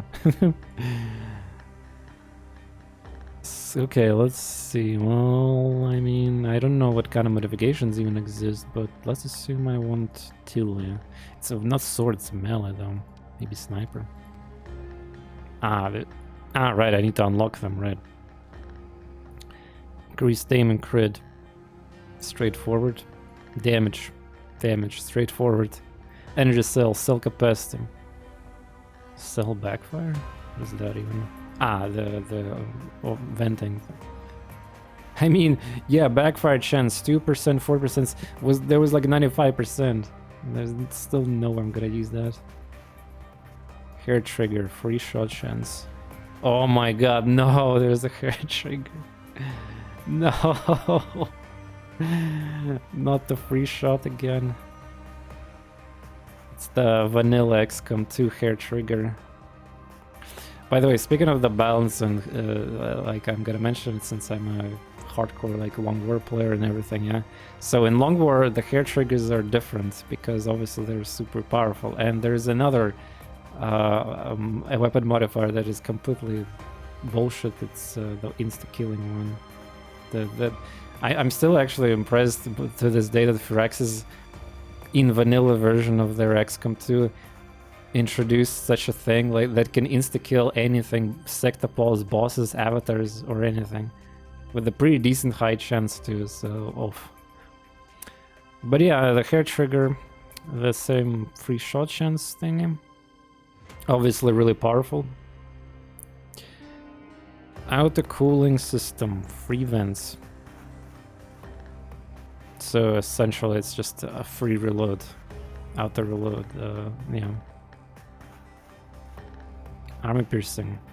No, yeah, there's gonna be enemies with armor too.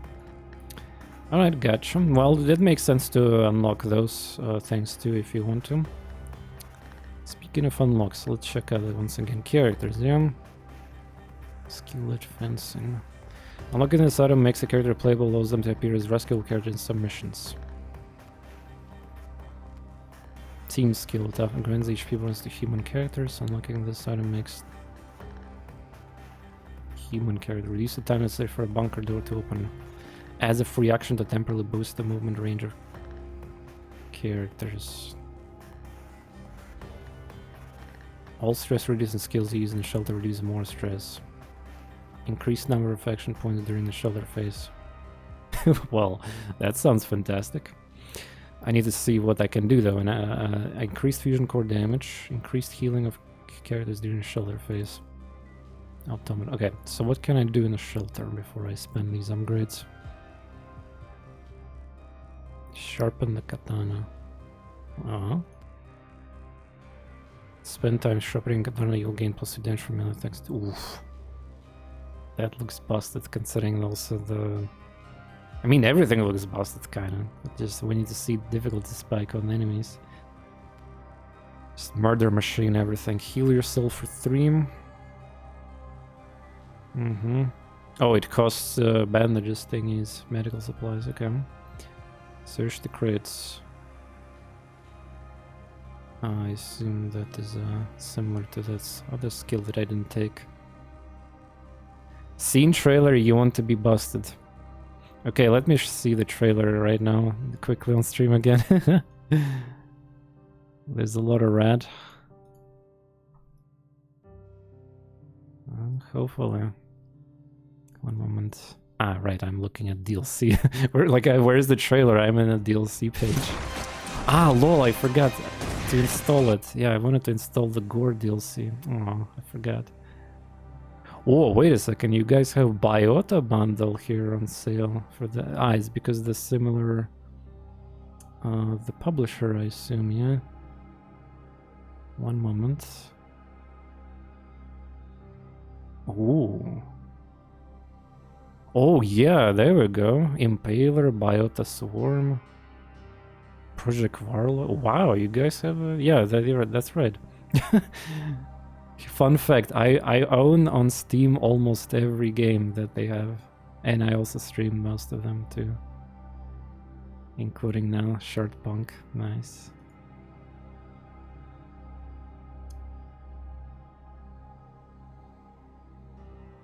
Maybe that's actually how I got a deal with you guys, because they already know my performance from other games that I streamed.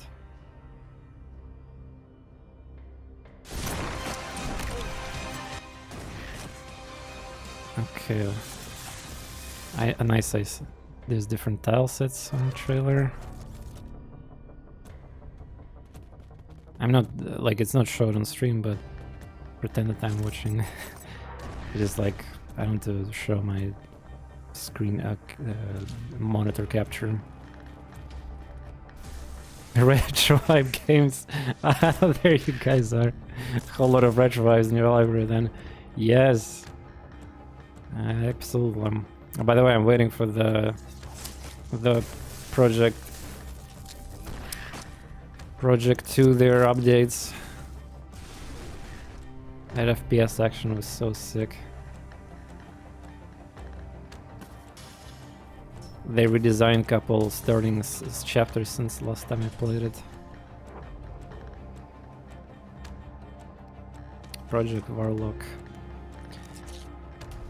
Okay, a nice trailer here. Looking at the level ups. Wow, there's a level 8 gun. I guess that they count how many modifiers I have there. Oh, there's the map. Nice. Ouch. Whoa, yeah, there's a lot of red. I seen. Whoa. Okay, yeah, this is not gonna be XCOM. Like, oh, that 2-3 enemy pack. Some big red. Whoa, whoa, whoa! I seen Automaton having like a huge radius for the support. All right, cool trailer. And there's a lot of rats involved. It was different Automaton. Maybe they share the smoke kind of like animation. Hell yeah, retro web games. Nice. So let's go continue here. 6 points, yeah. I assume I can maybe upgrade it to even total. Distribute food. What's that button do? Proceed to the food distribution phase. This will finish action execution phase. Food distribution?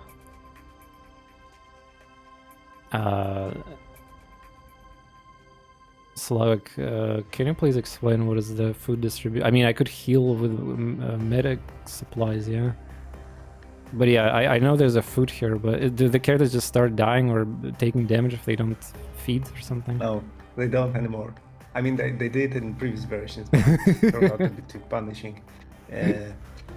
So the food distribution is something that, yeah, you should do after you just, spend all the action points. Otherwise, the game will tell you to try and to do something with your action point. So you'll be able to distribute food supplies to your characters, like by default one food to everyone, like to every person. And what it does, it gives you, if a person actually eats, they heal 1 HP, if that's possible. And if they're already maxed out, they will receive a bonus for the next encounter in the form of a dodge chance, like dodging, like in the same way like in XCOM games. So you have like an extra chance to avoid a successful attack. Gotcha. Yeah, no worries about Survive the Twitch. By the way, nice nickname. The Into the Breach is a fantastic game. A lot of indie games these days also inspired by that, and there was recently a huge kind of like resurrection of the game, free update with a free expansion, even, so to speak. I stream it on hard. They introduced a new difficulty mode too for the masochist like me, and we beat everything there again. You can check out my recordings on YouTube too for this if you want to. But yeah, it's a lot of hours too. Great game. All right, so what is the maximum size party in this game? I assume you can get more survivors, yeah? You can get more. I mean, the max on a run is 5, including the bot. So you can find new survivors as long as you're not exceeding the maximum. But there's like a permadeath thing inside the run. So if you lose someone, they die. So yeah, and then there's a possibility to find someone in their place. Active character will have up to 4 stress removed. Increase the active character critical chance during the next. Can be used multiple times. Stress 2 out of 17. Different characters have different thresholds. Yeah, you can see the threshold here a little bit closer because apparently I have 2 more stress here for some reason. Maximum. Okay. Well, I did level up a special skill on one of my characters, I believe. For the Old Soldier Advice, yeah.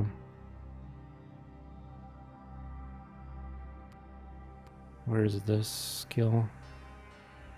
This one. There we go. Perfect. Oh, -1, come on. Could have rolled a little higher there.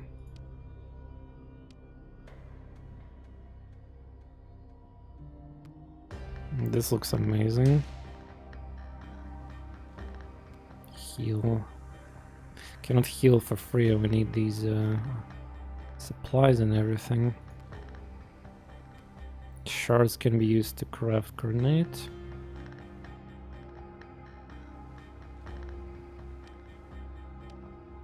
Just search the crates. But yeah, there was forgot, do I need to spend AP for that or not? Team skill.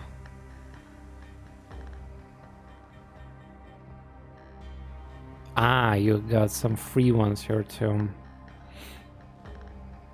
1 team skill point added after every combat. So essentially mission. Team skills affect the grenades deal damage instead of 3-5. Grenades cannot be used in stun mode yet. Stun mode?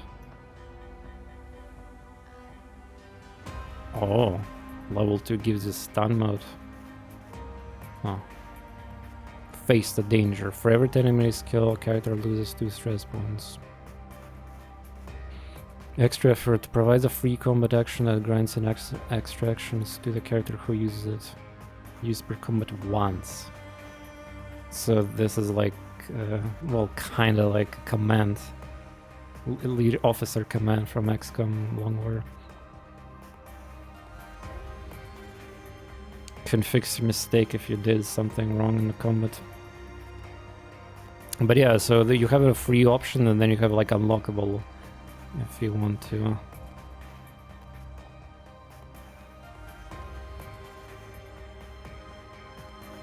Stress. I should have probably unlocked that before using that. And increases number of action. Ah, yeah, this one. And I wonder if I'm gonna get action points right now in the shelter phase if I unlock this team skill to the no time to rest. I have a feeling it might not. The unlocking itself will give you nothing, right? You No, just, I will spend it. I will unlock and spend it too. Like what if it should work. Okay. Okay.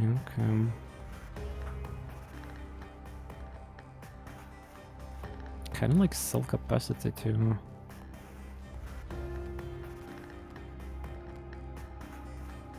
Armor shred damage, armor piercing. I think it's slightly different weapons have these upgrades, yeah.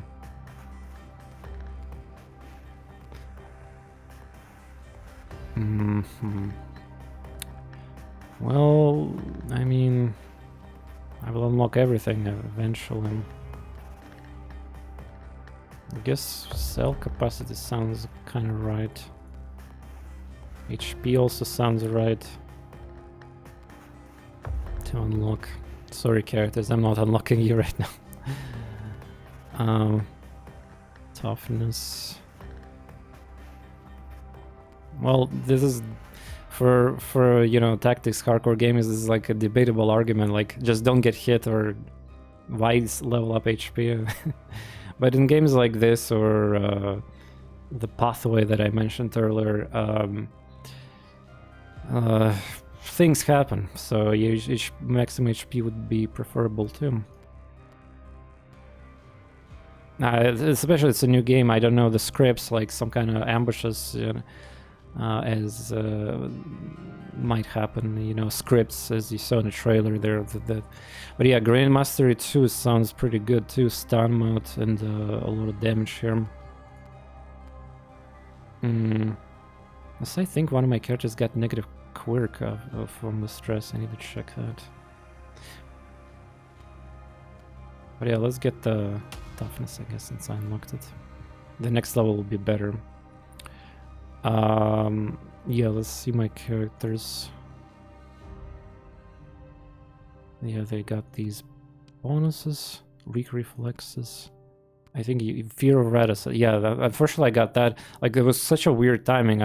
I received stress after killing something and then I decreased it immediately too. That was weird. Chance to panic when a red assassin's around. This is kind of annoying because it's a melee character, yeah. How did... Is that permanent? Can I remove these somehow? With rest, or... Maybe there's a vent in the missions. This is literally the worst thing. Am I gonna go... I invested in the katana, so I'm probably gonna go inside the range of these assassins. Imagine panicking on my own turn. Oof. Yeah. Yeah, that may happen. No way to revert that. Although there was a discussion in the community about that. Maybe we need to find a way to incorporate it into the game. It will also depend on when the rat assassins will appear in the game, because the like the mid-tier enemies, there's a few of them, few types of them, are appearing in a different order from run to run. So it might be that you will run into rat assassins sooner, or maybe you will run into poison spitters sooner. So it all depends on how the game rolled the information when you started it. So it might not be that big of a deal, but yeah, I have no knowledge of that. Gotcha.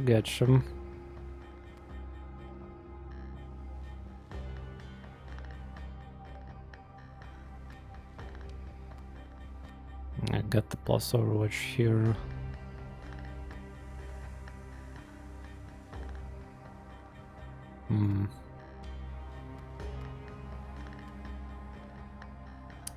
By the way, if I increase damage on a weapon on Mycroft, does it increase skill damage on the ground? Yeah, it should not, probably, yeah.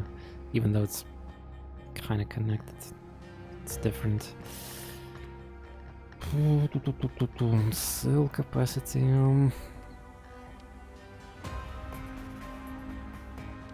Count just damage. Upgrade too.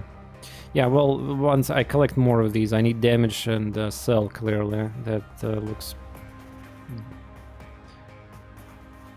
undebatable upgrade there. Alright, I think I did everything. Got unlocks, got the team skill. Action points left. Search. Crate. 3 medical. Alright.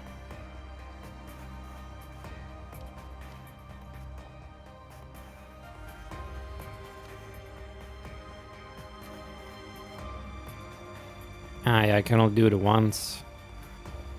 Okay.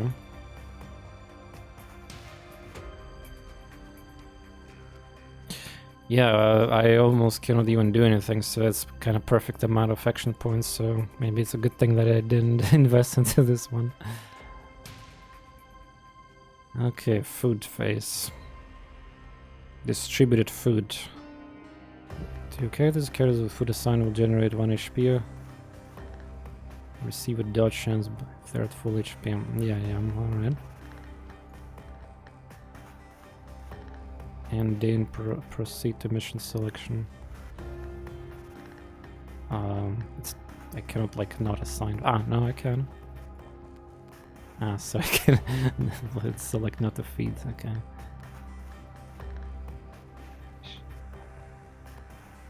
No. Okay. There's some food supplies left. You really want to continue? They're gonna expire. Like, why there's a warning for that? Just so I can get crit.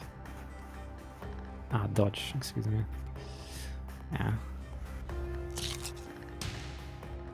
Bam. Alright, looking for the map. There we go. Choose my next... At the end of the shelter phase, your next destination now. Your goal is to reach the final location of the chapter. By selecting the location, you can see the description along the unique traits that affect combat. Wow. So this is where we need to go. A little bit of the choices here, but you know how it is with these like Slay the Spire type of maps. Star. Circle, star, and I guess boss, mini boss, some kind of. Let's see the star. Traits. Deadly vermin. Deadly enemies are present in this location. Fewer vermin. Fewer enemies are present and the reinforcement appear more slowly. Yeah. Well, this game does have, it seems like, infinite, like you cannot just clear the map and be safe. Special encounter. Special encounter with extra reward awaits you here. If I go here, weak foundations, grains are unusable.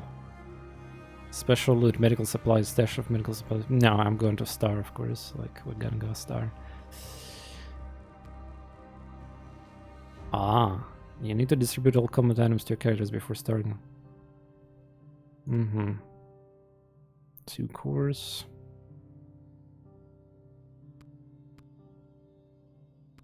Well, sniper grenade seems weird.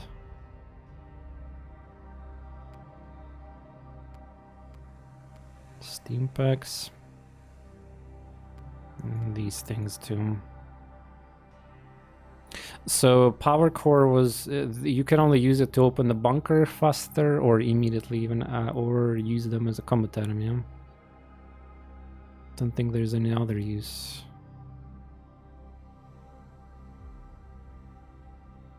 You can speed up the opening of bunkers, and revive the automaton or revive yourself as well. Right. Reviving, of course, that's important one too. That's probably the reason I should be saving them. But let's go. Actual first, I guess, real mission now. And I selected the hard one. Hard difficulty and a hard one. 8 hours after attack. So let me ask this question. If I would restart the campaign, would the map be different, or there's going to be just different modifiers on these same maps? Kind of like pieces. The map will visually look the same, like the locations and the dots. The stars could appear in different places because these are these mini quests that can be spawned in different map types, and the traits are randomized as well. Nice. That's what I wanted to hear. I mean, yeah, I was working on the game for so long. I couldn't. I wouldn't like handle it mentally if the game would be always the same. So I had to introduce like randomness, because otherwise, if I would be playing over and over again the same levels, no, that wouldn't work. Well, the other thing, you can make the game story-based, kind of like halfway. But yeah, this approach is more like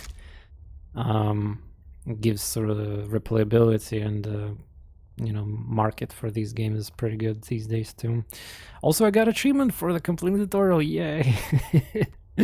Oh yeah, maybe we should unlock character right now. Let's see, Hector, Julius, some waifu here, Anna Claxton, guy with the glasses, Gunther, skilled sniper, precise, calm, silent, a Rose, military medic, gunslinger, medical combat robots. Shane's so integrated with his weapon.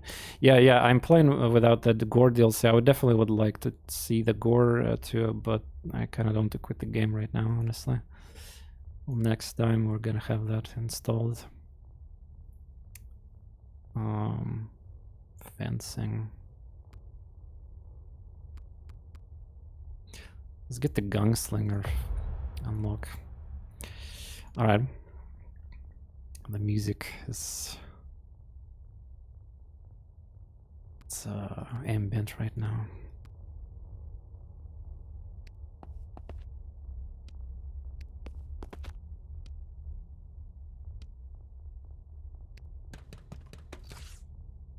You can end your turn manually using the button. Yeah.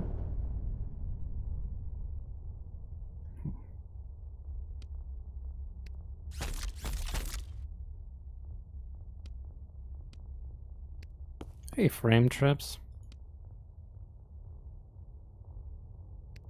By the way, can robot loot? Oh, yeah. Okay. Oh, there's a stun grenade ability. Well, the range is pretty good. If I get surprise attacks, that could be very, very nice. Cooldown for turns, yeah.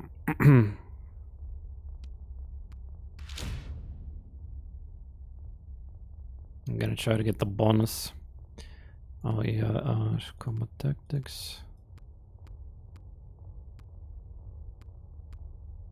What was the page for these bonuses? Ah, there we go, yeah. The sentry is not available yet, I need to discover them. Yeah. Okay, so it doesn't show to tell me what I need to do.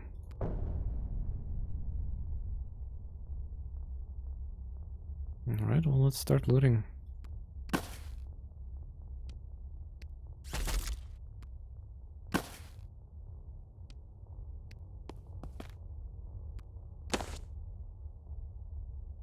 Even though there's no more looting, I activated spree, but there's nothing to loot. Whoa, look at the map. Yeah, there's gonna be some massive battle there, looks like.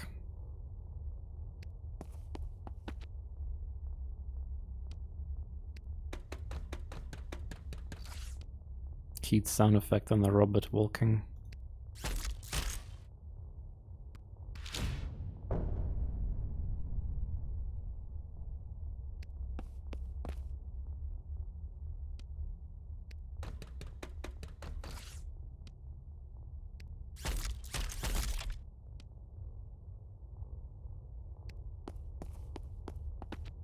Yeah, there's the entrance. Yeah, so enemies will keep reinforcing from these like positions.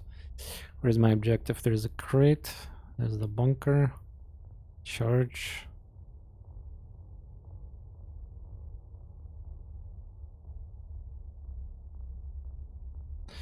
So these, yeah, so characters level up obviously by experience, but automaton needs the charging station.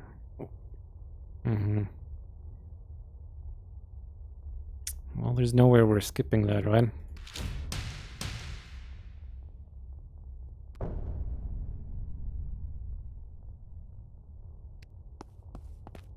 It's too quiet here. Yeah, that exactly.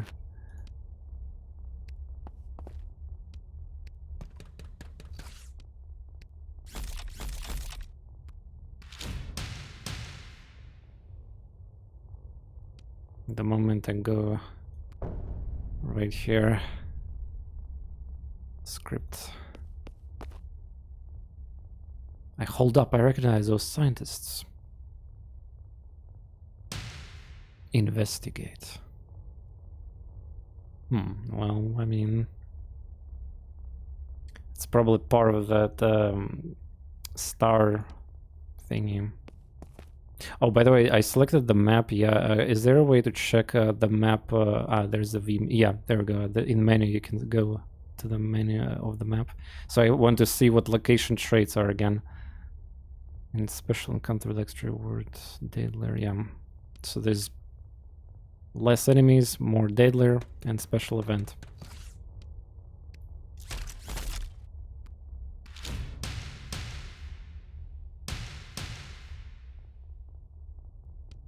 Death ball, the door witch.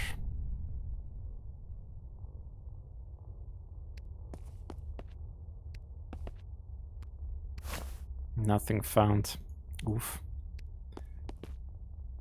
Yeah, nothing found. Reminds me of all these like roguelikes. With, you know, with K. Looting, and then I find nothing. Like Swords of the Stars, the Pit. Classic.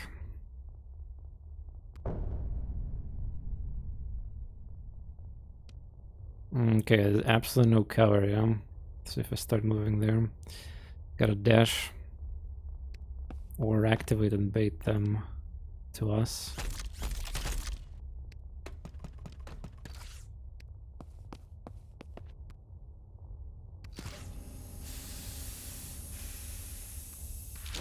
Support mode, just in case I can move in every turn with that, so just takes a little more clicks.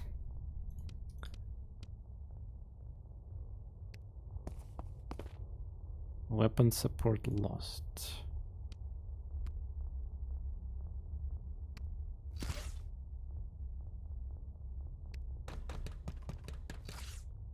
Yeah, by the way, the tutorial didn't say the turbo or the toggle. Where is the toggle for that?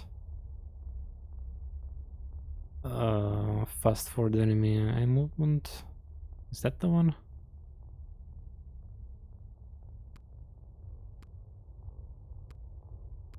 Fast forward toggle type. Yeah, I guess it's just enemies. Some people, I know my friends streamers, and like if there's a game with some kind of quote-unquote turbo mode, accelerating animations of everything, including your like characters and moving, they just like prefer to rush things. Which is fair enough.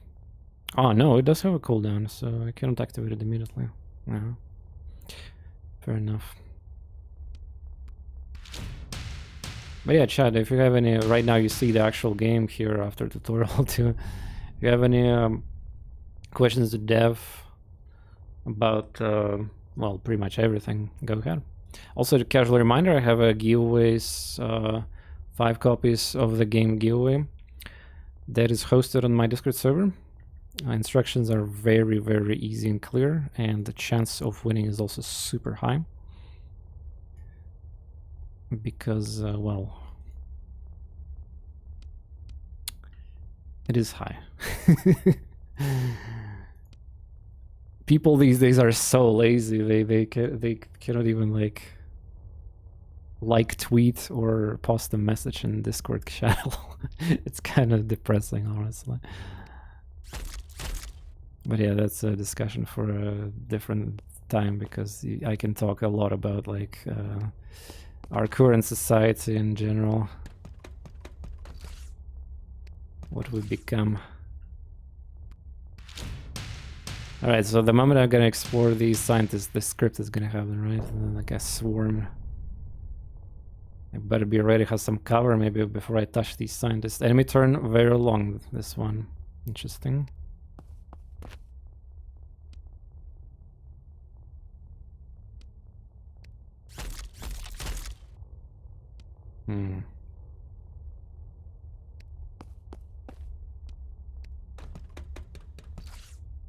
I'm not gonna be ambushed.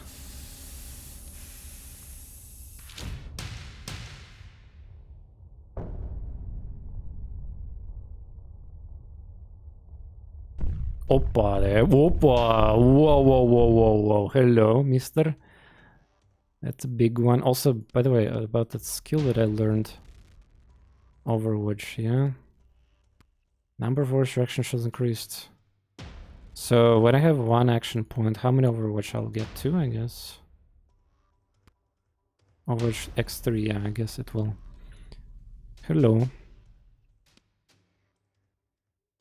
I assume it's blocked, yeah.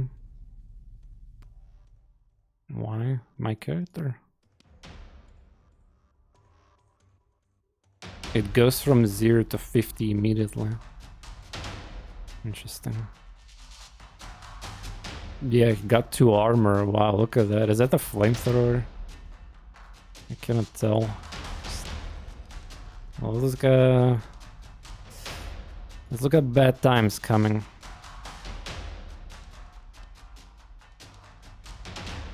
Should I just Overwatch?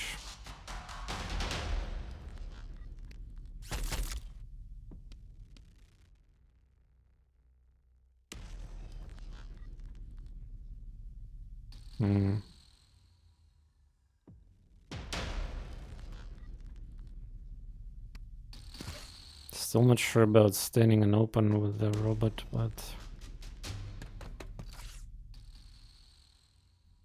what can I do?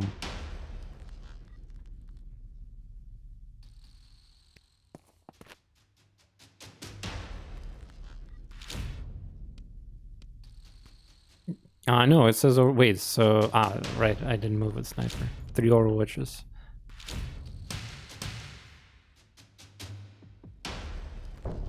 Okay, let's see what they're gonna do.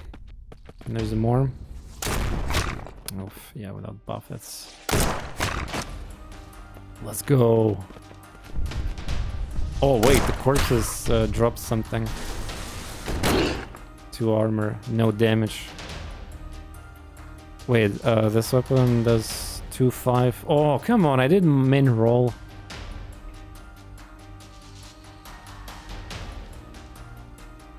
Yeah, that one is a big one. I need to stun him or something. Speaking of... It's called a Rat Augur. 4/6. Blinks pretty... Oh yeah, I can zoom map too. Well, yeah, it's not gonna die.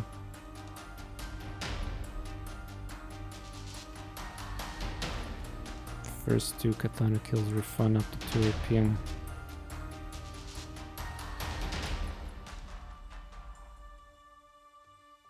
Alright, Kashim.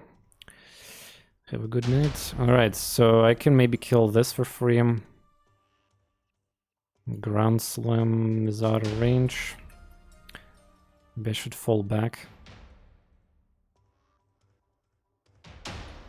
Or, I mean, go forward. But that might be a bad idea if I activate more.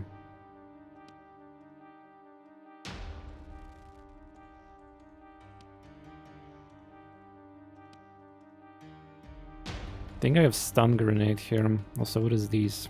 They have weapon, yeah. Unknown loot.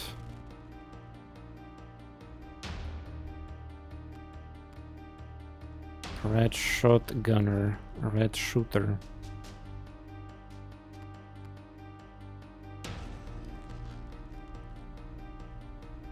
Okay. There could be more too, apparently. There's like a little deceiving, yeah. There's no red of... Like, I went through here, there's no red of fog or anything. I mean, fog of war, excuse me, not red fog. It's a term from Longwar. I think I can stun, kill these 2, and then everything is gonna be fine. But who knows?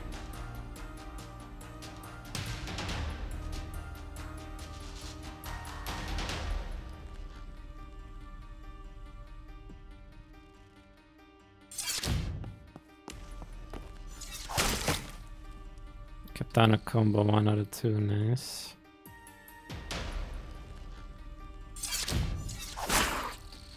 Now we do it again.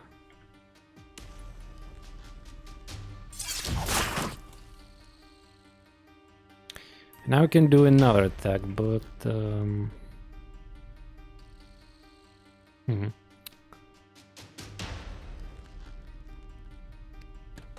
hopefully I have enough range. Yes! And before this unit got immunity to stun. Every character caught in area effects becomes stunned, lose next turn. Stunned.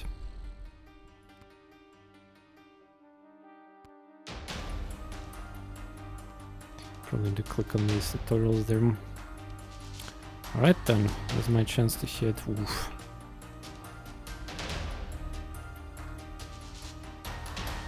I need to flank him.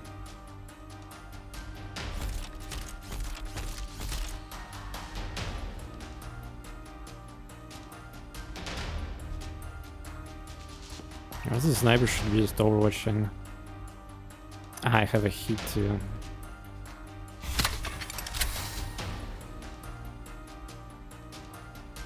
Okay.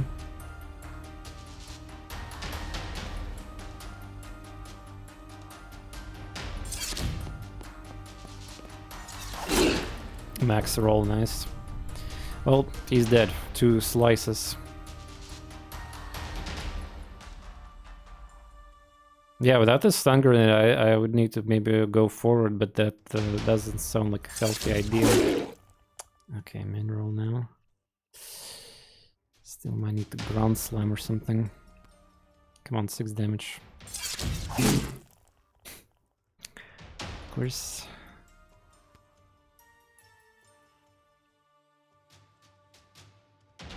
Three, 4, 0 shred. This one dropped something. Okay, here question. Slavik, are you still here? I am. So I see enemies drop loot, yeah. So I assume that's just like a first maybe couple like waves of enemies reinforcements. Like I cannot farm reinforcement, right, in this game, or can? Actually, you can if Oh. you believe that you can stay up Oh no. longer. You can. I mean, it's like a risk and reward thing. That being said, I was considering after seeing a few playthroughs, like people of different skills were playing the game, and I've noticed that sometimes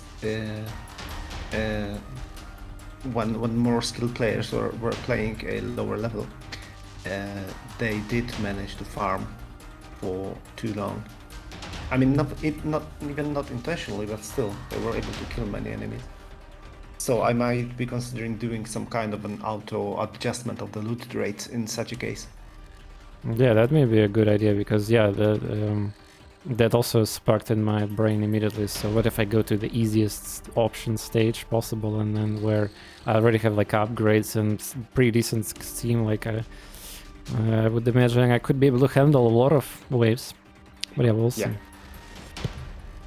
They were too imperial.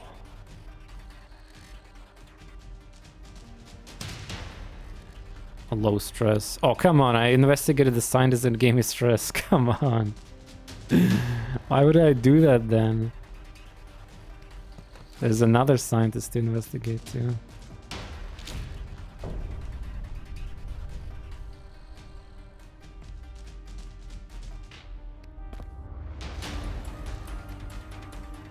This seems to be valor. 3 grenade. Okay, well, I guess that was worth it then.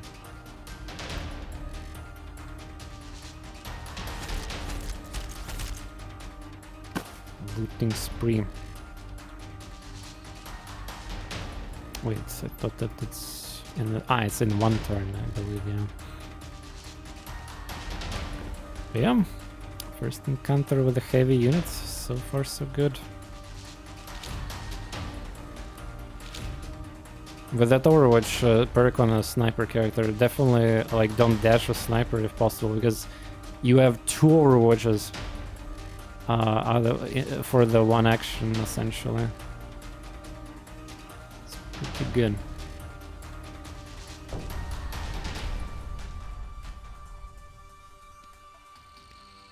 Okay, let's move on. Some loot.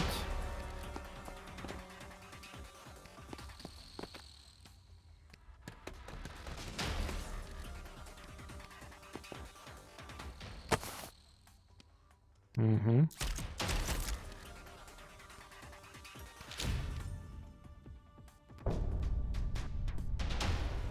Should be clicking, by the way. The robot can only do hunker down in the cover, yeah? Well, I guess that makes sense. Even though they look like they can, you know, go hide in that kind of like turtle shell.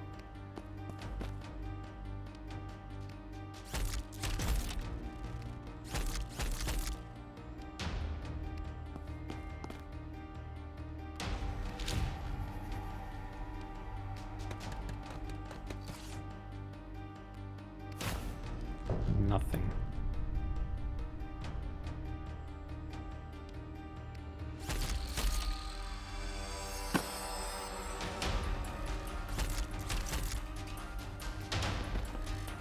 Uh-oh. No, come on, I activated the pack. Oh. Oh, no.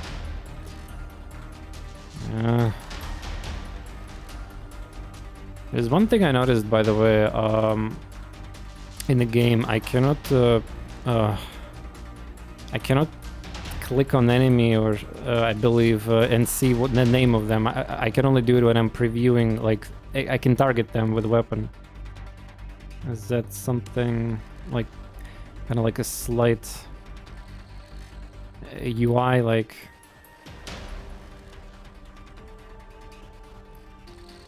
inconsistency?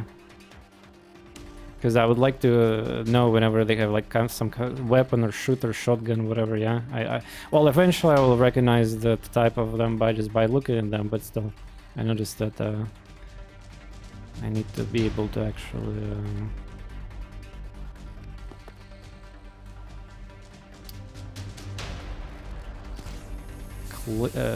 be able to target them. By the way, I wonder what kind of Overwatch I'll get from that angle. Oh. Sniper didn't see anything. Shame. Yeah, you see this one? Oh, there's even more. That's why the grenades are good. Come on, man, this board. Ah, yeah, I looted 30 grenades with sniper. That's beautiful. So what's with Overwatch? Ah, they literally AI one tile from that. Oh, unlucky. Ah, poo, it's not sniper, it's a melee character. My bad.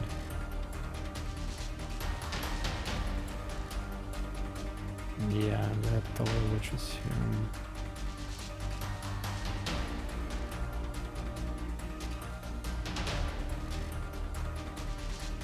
Well, I mean, I could kill a little bit of them and run.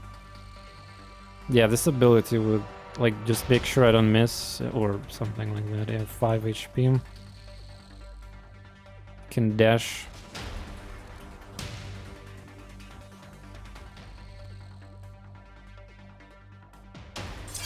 There's no Overwatch. Oh, there's a big one. I activated more. Good job, TorNis.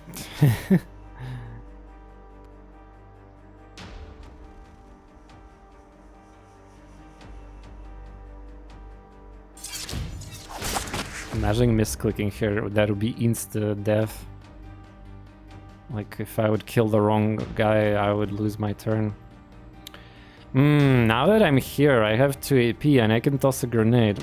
So tempting, but I gotta run. If I get that ability, the command essentially, well, that'll be different.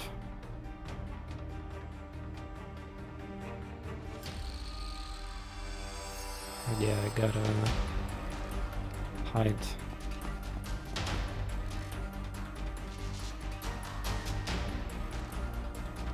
Damn it, not enough tiles. I want to be a support. But if I dash, I cannot do anything. Better Overwatch.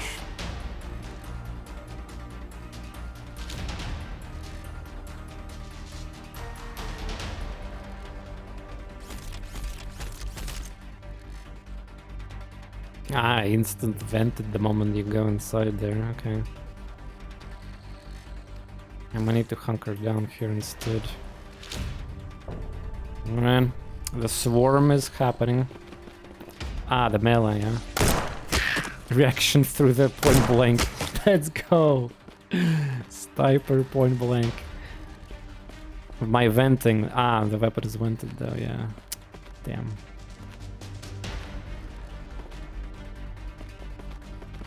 Yeah, stack together, stack together.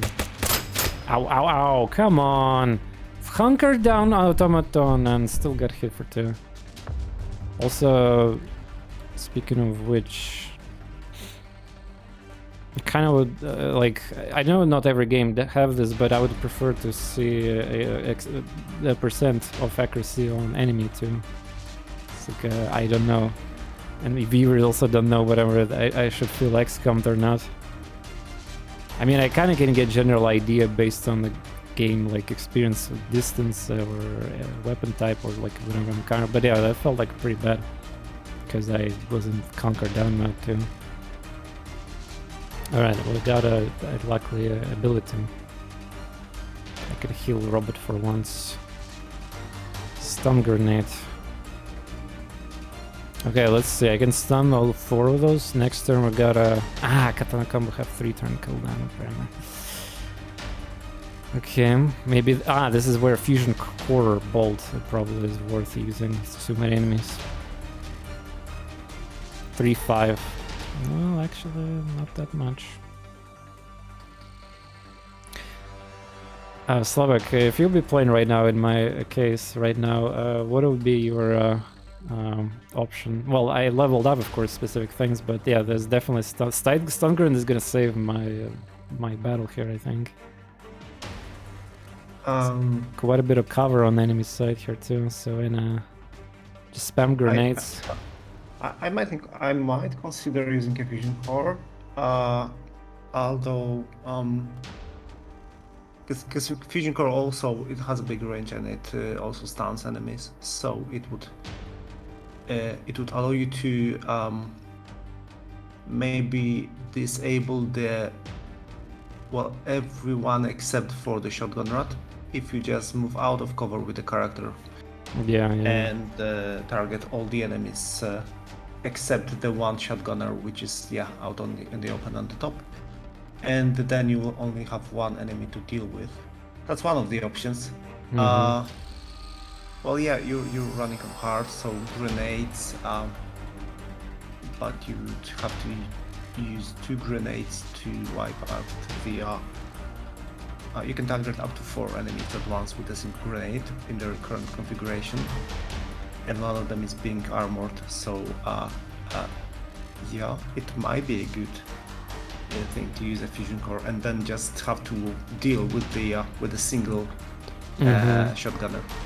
Yeah, that sounds about right, because like I can use stun grenade that will stun 4, then I still need to deal 12 damage, 18 amount of damage. You have a stun thing on the automaton. Yeah. Okay. So that should be easier then. You can just stun as many as possible, like the 4 of them, including the rat ogre. Yeah, but I'm not gonna kill all these 3 rats. They have too much HP and they stay separate now. Yeah, you. Unfortunately. That's right, you won. And of course my weapon is heath, and I assume the chance is gonna be not that great to hit to begin with. My cooldown on the katana is disabled, so I think that there's only a good option of fusion core here. Well, I could take some damage too, but I also have the ground slam, right? The ground slam is too weak right now, and this will not do anything really. Yeah, at its current level, it's not stunning enemies, so. Yeah, and the fusion core does stun too, which is great. Let's see. So it does have the shotgun pattern, yeah, like it's kind of like a flamethrower in XCOM too. So I just need to see if I'm gonna get trolled by. So if I stay like on this style right here, I should be able to afflict all of them, right? Or I need to be this style. This style is too much, right? Because you will lose both action points. Yeah, right. No, I have another character who can run this style. So I can go here. Luckily she have also core fusion. Yep. Let's see. Yeah, nice. The flamethrower mechanic in XCOM 2 is kind of, with it's easier to do this in 2D games, rather than 3D. That's for sure. Okay, yeah, that's definitely happening. I gotta do it. Let's go. Oh, nice. Beautiful. And now let's see if I'm incapable even killing that one, because something tells me I might not kill it. 81% with that, 61 with a quick right, I have a heat, I cannot do that. Self-damage 4, yeah. I'm not gonna do that, I'll just grenade it. 1 grenade, 1 slam. Slam probably is better to save on the next turn, but then... You can always try to move your automaton and enter the support mode. The support mode automatically reloads the weapon, so the sniper could take a hit. Yeah, but then it's a risky 81%. No, I have accuracy bonus there too. It will have an accuracy bonus, and a damage bonus, so... 7, 8... Wait, why I have so much damage? From upgrade, I guess. Yeah, this is worth trying, I agree. Oh, the increased damage right now is because the weapon is overheated, so if you cool it down, it will actually be smaller. Yeah, that might be a problem. Or you could stun the remaining shotgunner as well, so...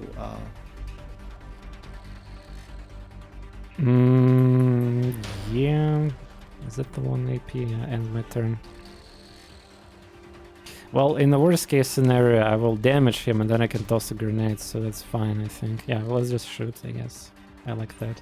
That being said, the stun grenade is a cooldown based, so like I should probably just use it. I don't think there's gonna be another huge pack of enemies. That sounds ridiculous. This is like one of them, probably the main battles right now in this map, if I'm gonna make a call. Right, let's see. 96%, 3-5. That's good enough. That's good enough. Ah, yes, no XCOM.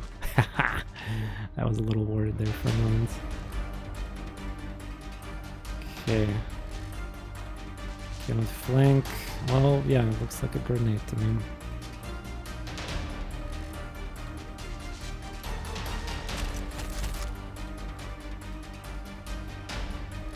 Oh, interesting.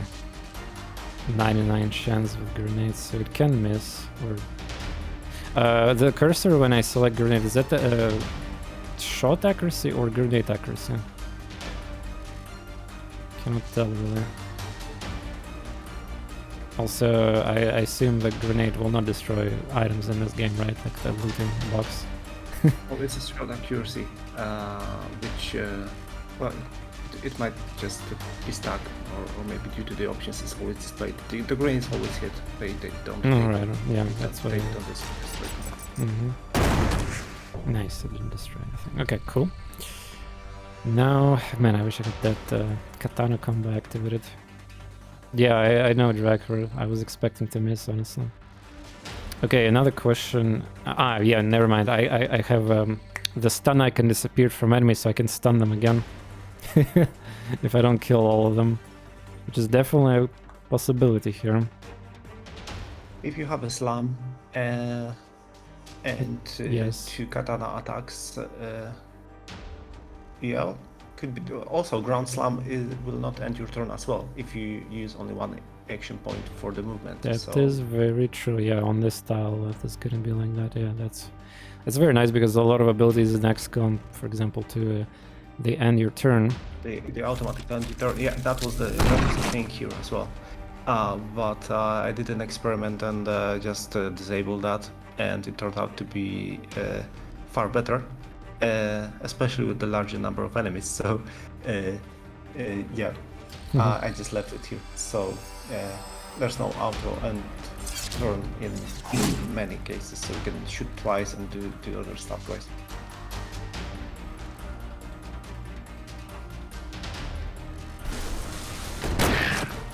Yes. Okay, one more.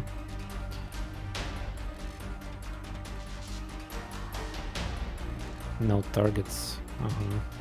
But if I move a sniper, I can only do the quick shot. Which I assume is gonna be a very low chance.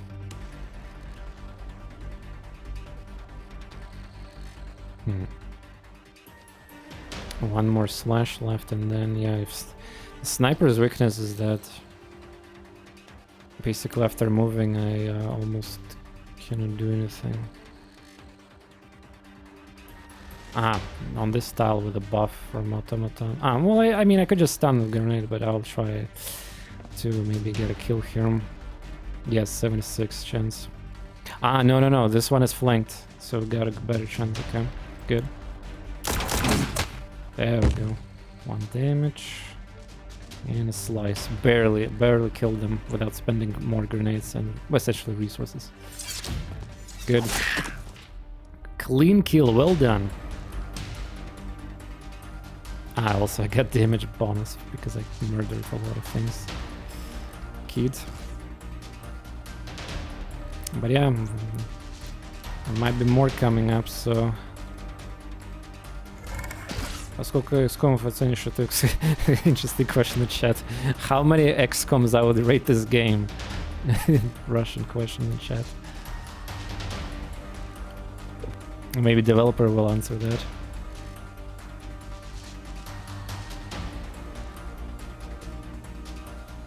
Still 1 APM. Like It's just a joke, like 10 out of 10. How yeah, many? I know. I'm just wondering what's the like, if it's the more XCOM-ish the game is, huh? Well, if you want serious answer, yeah, I guess that's how it works. I guess, yeah. The real question is, what's the rate? What's the rate for the original XCOM? How many XCOMs there are there in XCOM 2? I'd say. What I'm trying to do is like. Yeah. You shouldn't be missing 95% shots. That's for sure. But and toggling enemy pods is not as punishing as an XCOM as well. And you don't have mission timers, like explicit ones at least. So that's that. Mm-hmm. It's more like exploration, kind of like story mix here, rather than specific loading missions and timer, you know. Okay, I did this on purpose. We're gonna loot to get the bonus because I'm greedy. And oh, fusion core, nice. I'm gonna get looting spree. There's a lot of loot here. I'm gonna, well, sending. Wait a second. Sending automaton to the charging, it makes them immune, you know. Please remind me, can I dash into a charging station and use it in the same turn? You can, yep. Okay, well, let's go greedy then. Oh, I hope so. yeah, there we go. But it's gonna take some time. Okay, meanwhile I'm gonna try to loot. It's okay, I have stun, I mean, I have grenades, so enemies will suffer if they will appear. A little bit deceiving, by the way, the texture. So, like, if you see the stream right now, cursor. So I moved a character on this one, and I assume I'm in a cover, but I'm actually not, because this is like a perspective. So the actual cover ends right here. So, like, I would suggest to players to always keep that in mind. So there's like this piece of wall is the transparent. You go through here is the cover, yeah. So right now I'm standing and open. So yeah, just want to mention that.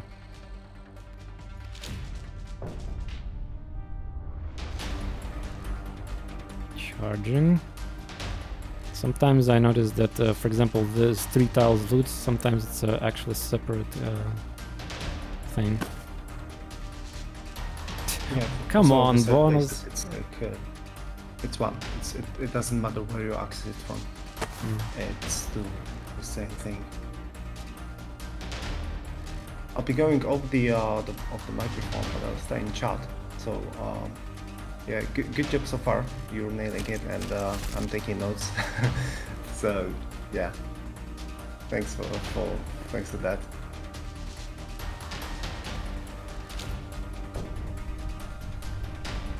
There's a loot crate here. But yeah, HP +1. You got heal too. Wait. You got full heal on the charging station or just +1?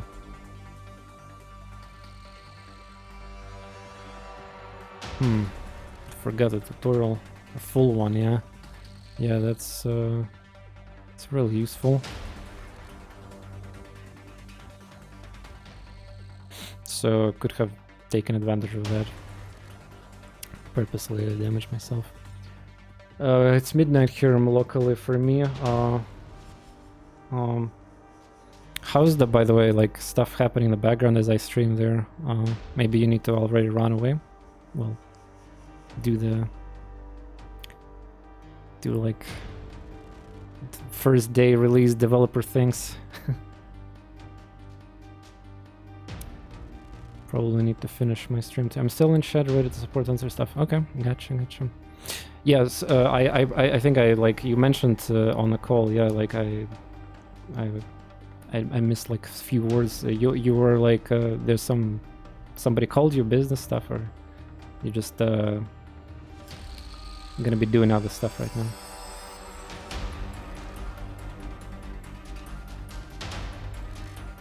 Here comes an interesting pathing if I need to get that box, but automaton might trigger.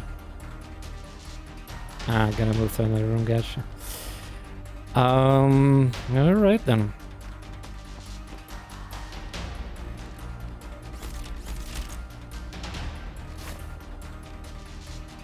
Yeah, at times like this, I wish we could honestly like play more, talk more about the game. There's definitely, as a fellow game consultant and slash QA, not just gamer, like hardcore, blah blah blah. Sure, I love tactics games, but I just not every time I get the opportunity to have a lead developer, especially with a genre that I like so much. I think last time I actually streamed with developer was. I had on a Song of Conquest, one of the lead designers. After I wrote that pretty huge Steam review for the game, that was a little controversial. The lead designer summoned me, so to speak, to the duel. Well, due to some PvP fighting, and it's by the way, here's a Mind and Magic inspired game. Yeah, Song Conquest is doing pretty good so far with updates, but pretty slow updates nonetheless. And yeah, I had a really cool stream with them there, and like a game session, and then the purpose of this was to have a one-to-one discussion and then maybe fix some things that I missed about the game and review too. Yeah, really cool stuff. Alright, so nothing yet happened. Slowly, steady wins the race. Now watch.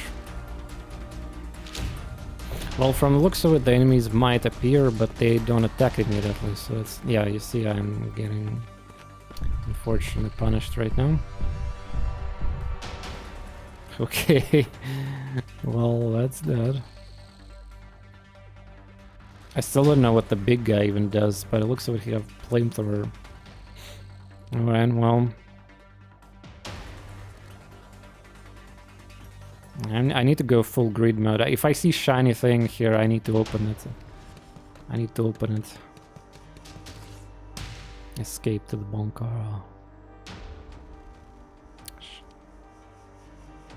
This is gonna be good. Sniper application to Overwatch, yeah. Well, yeah.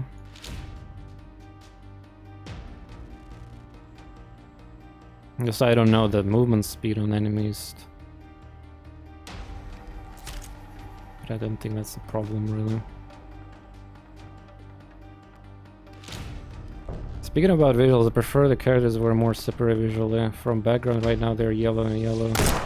Oh, and even the UI and animation is hard to distinguish from background. So, you can zoom in, zoom out too, and well, it's just it's like this arts, pixel art style that is like slightly low res than, other pixel art. Because you can see their faces here. Not sure what I mean by yellow, but they just, kind of like this steampunk, kind of like the setting here, on this map at least. One thing is it's just a low res, like there's not that much like crazy details on the pixel arts. That's just the style of this game, like that. Okay, so we did couple Overwatches, and what's the big guy even planning? I'm not even sure. I could 6 HP one, yeah.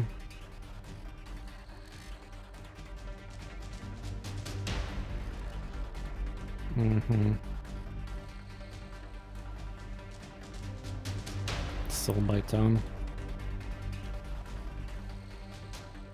Well, I don't mind this maybe because I see the UI, HP and everything. It's kind of... Have you played, by the way, a game in Dungeons of Endless? Yeah. The characters and monsters was also kind of like similar low res, like pixel arts from... But I don't know.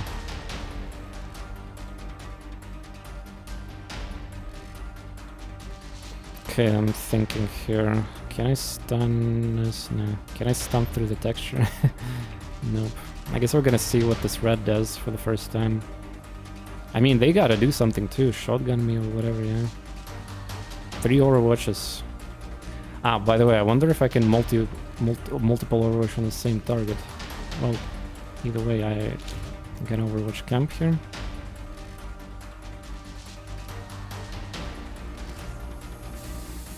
Invented.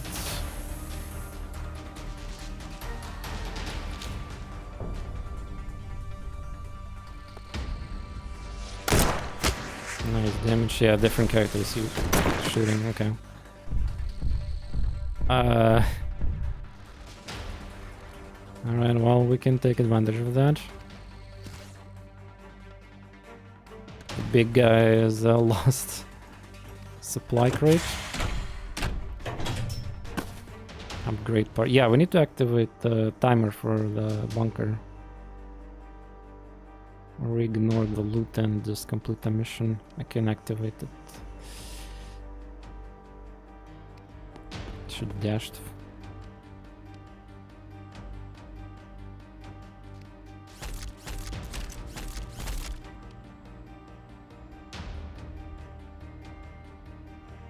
This is good sniper position. Heat.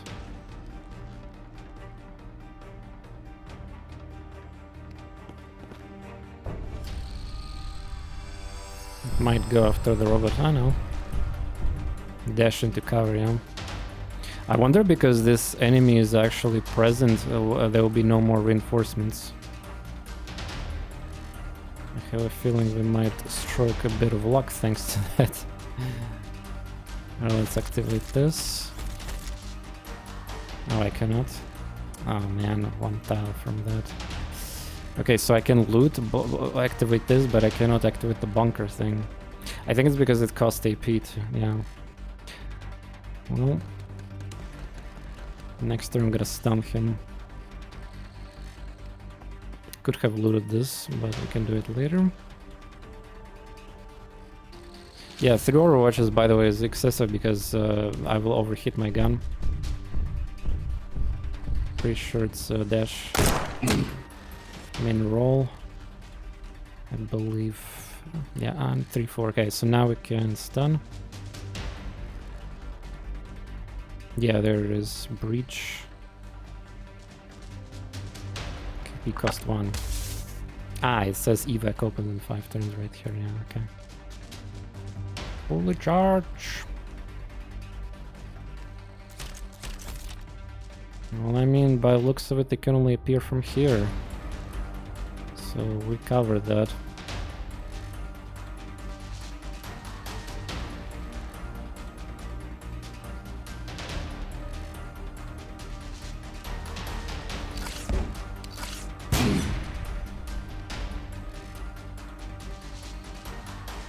What's this chance to hit? I feel like I should just vent and Overwatch in case there's more.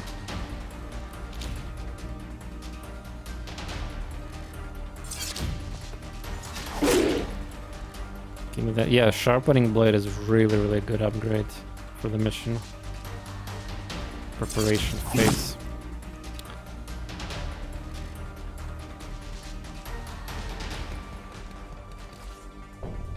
Okay. But yeah, by the way, I'm playing on the hard difficulty, so... Well, I assume these enemies were, like, the ones that are considered special. Yeah, also something tells me that I found maybe it exploit too. Slavik, if you're still here, maybe you can answer. So, well, enemies will appear more reinforcements if there's already present combat.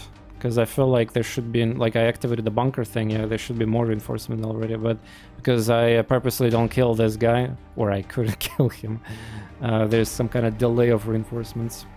Is that true? Because if in case of the first one, that means that the game can be exploded. Especially if you level up like or have a characters who can crowd control, so to speak.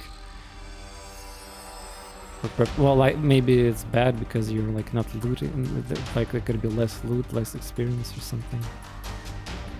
Yeah, but it's all it's a little bit amount there. And there's a max enemies count limit, but it's far from exceeded so far. Okay. Fair enough.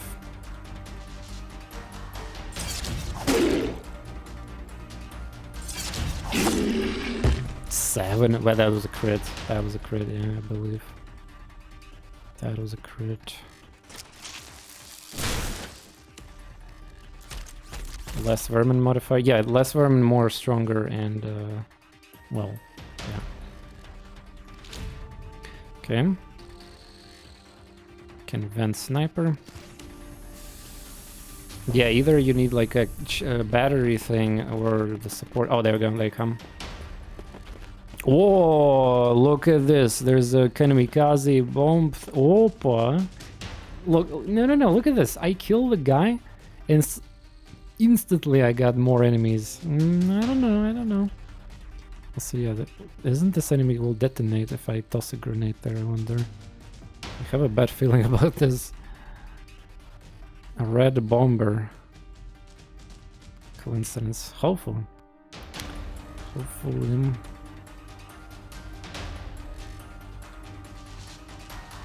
Yeah, this looks like a grenade here. I don't know.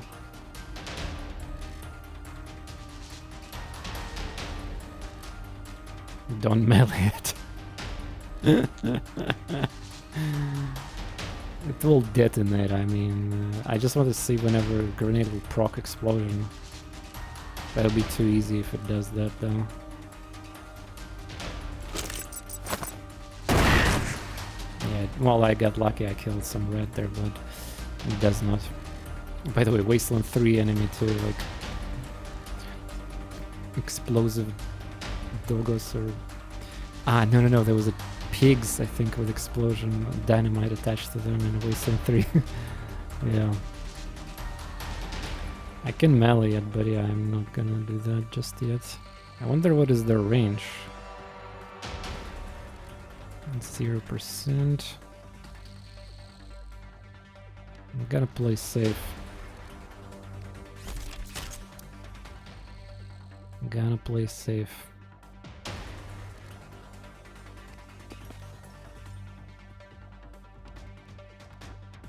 I know in an open, but there's two. There's a shotgunner, there's like whatever guy, and two bombers, so yeah, I should be fine with that. Plus the bonus. By the way, I wonder if I can. No, if I'm in support mode, I cannot use the. I cannot use the hunker down. Also, what if I don't click maintain support mode? Do I just use it? It's gonna explode. Ah, come on. Reaction shots in this game are really satisfying and probably OP too. There's at least two characters that there looks like gonna be focused on that one. Wrench. This bomber is out of my vision. Oof. And to stun him. No, wait, first shoot, I guess. Technically, if I kill that, this does die too.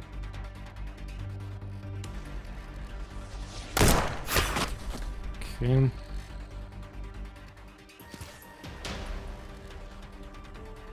Oops, stun grenade and cooldown. Well, that's awkward.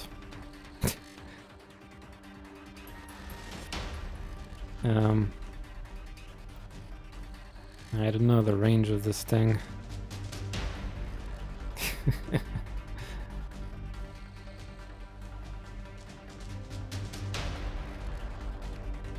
Well, since I cancel the support mode.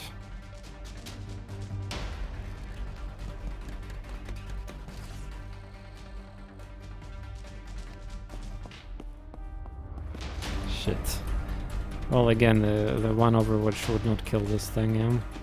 Oh, great. Explosion, yeah. He dashed, though. It's more... one turn. Okay. What? Ah, he's in the cover from this direction. No, one turn stun grenade.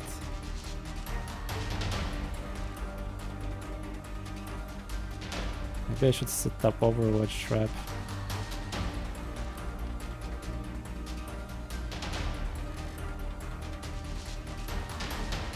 Kinda scary, but yeah, what's my options are? Can melee, throw grenades, spam.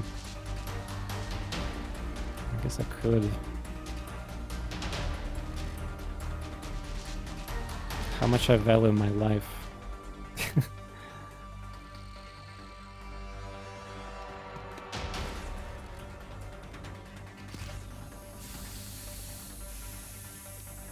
Damn, sniper doesn't get a buff.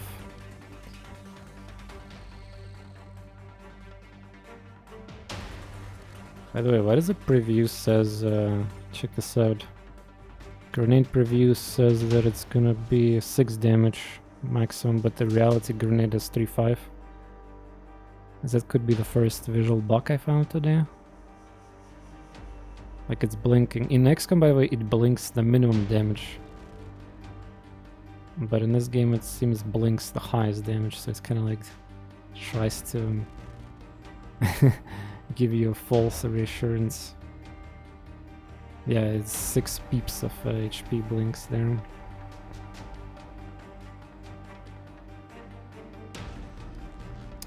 Cannot believe I have the spam grenades for that.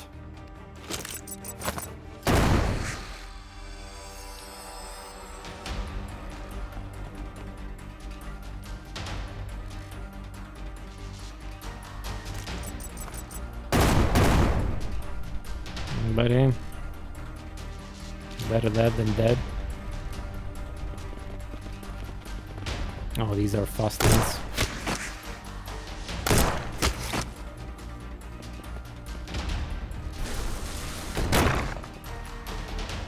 Yeah. Kinda surprised it didn't blow up in a dasher. Minus stress. Huh, interesting.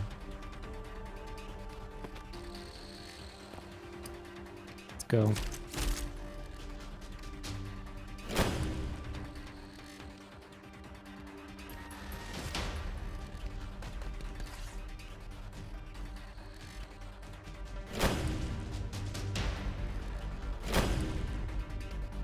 I think I did pretty well. Oh, achievement unlocked. Getting better at this. Reach level 3. We'll miss some corpses, yeah, but this would be just like these materials. So the most important thing is to get the repair. Excuse me, not repair, but upgrade parts and of course charge station. Alright. Most kills, most looted.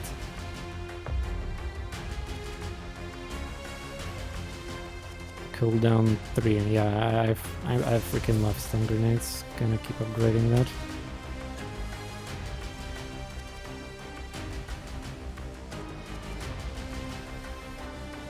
Four overwishes, this is madness. And it'll only work with the support thing. Because otherwise I need to expend my the energy of the weapon. Critical overwatch is I don't know how much. May cause.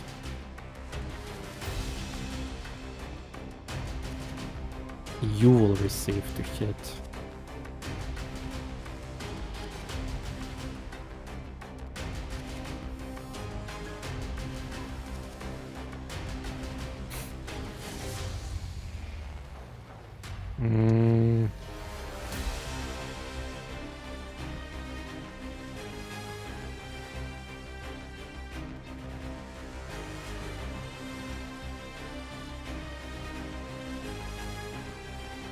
crit chances in this game is pretty low, but on Overwatch it might be higher on average. Let's get entrenchment. Wait, what? I couldn't level? Wait, I didn't level? Ah, only Teely leveled. Huh. Katana combo damage. I don't know, it's a katana slash. Well, it's a default weapon technical too, so it's nice. Spend time sharpening katana, you gain +3 damage from melee attacks. So basically it's the same as this if I sharpen katana. But logically I should level up katana slash then. The first 4 kills will return APM. This only works on a trash enemies really. Before like there was level like 6 HP enemies will not die, and I don't want to gamble. So I think damage would be better for the time being. 2 times, and then either that or I need this to kill a bunch of trash. Or damage them and kill them. Yeah, maybe katana combo actually. I can use grenades to spam damage.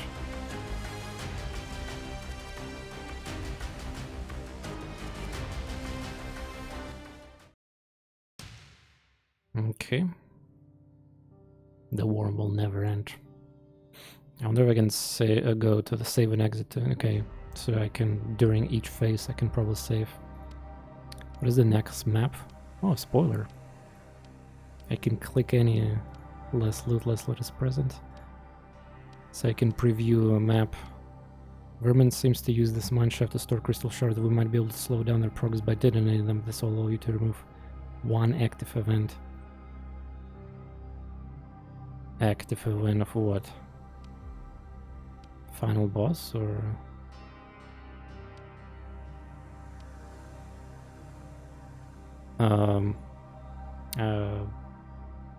Slavic, I need your help on this one. What is it they're talking about? There's some kind of skull here, so I assume it's a hard battle boss. Active event. Maybe there's a scripts. I'll probably need to play the game to figure that out.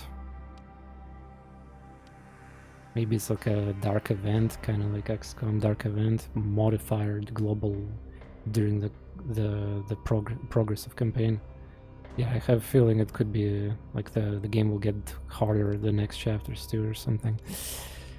But then again, I don't have any dark events, and this will be available like after the next mission. Also, check this out, I can skip it, so I can go here and here immediately instead of going here. This is like an extra mission here. Longer doesn't take a long time to reach exit, more loot. Hardened enemies all immune to being stunned.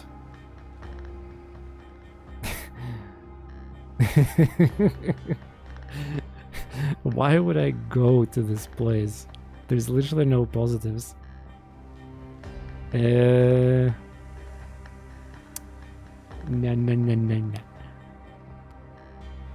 When I have 2 ways to stun enemies, nah. Okay, we got some medal, I think. 1 medal, yeah, for completing achievement. Another, I believe, we get guaranteed team point every mission.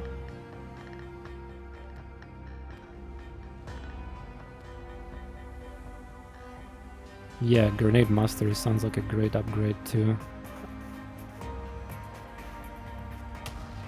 Damage increase later. On a level 3 it's 4-8.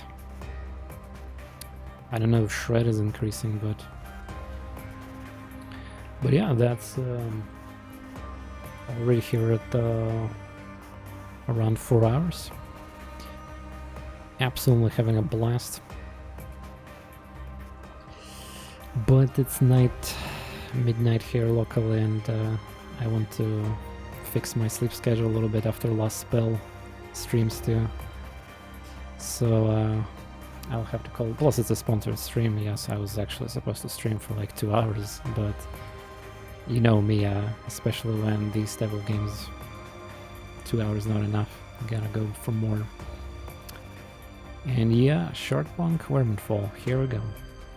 I wish you the great launch, some good coverage, sales, and all the good stuff. I'm not sure how far you decided to go and invest your funds into the PR and streamers and YouTubers in general, but yeah, I appreciate you guys reaching to me and you know, essentially like I'm the right audience for this type of game, if it's not obvious enough. And it was a pleasure having a call with the developer too. Many thanks for the stream. Absolutely, you will probably see me if you follow my channel or something. Just check out the Twitch category for this game. Like, at least I need to see the full story kind of like clear. And again, I guess I just want to flex that I can win on the hardest difficulty again. And of course, if I find something like, you know, some feedback or QA, I can join the Discord and, or, I mean, I don't have to join the game Discord, I can just directly message you, but nonetheless, I will do my part. Do include the blood DLC, yeah, the blood gore, yeah, that's definitely. And yes, of course, fantastic game. I'll upload it to YouTube, the recording of this, and yeah. Thanks for watching, everyone.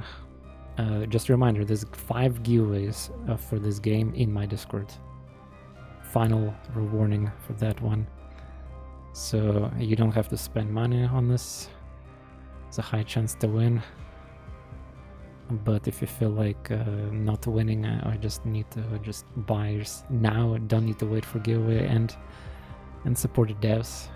Definitely follow that link in the chat that's been spammed by the Becca-bot, and yeah. Thanks for watching, everyone. I'll see you next time. Either Lost Spell or the Shardpunk continuation of this campaign.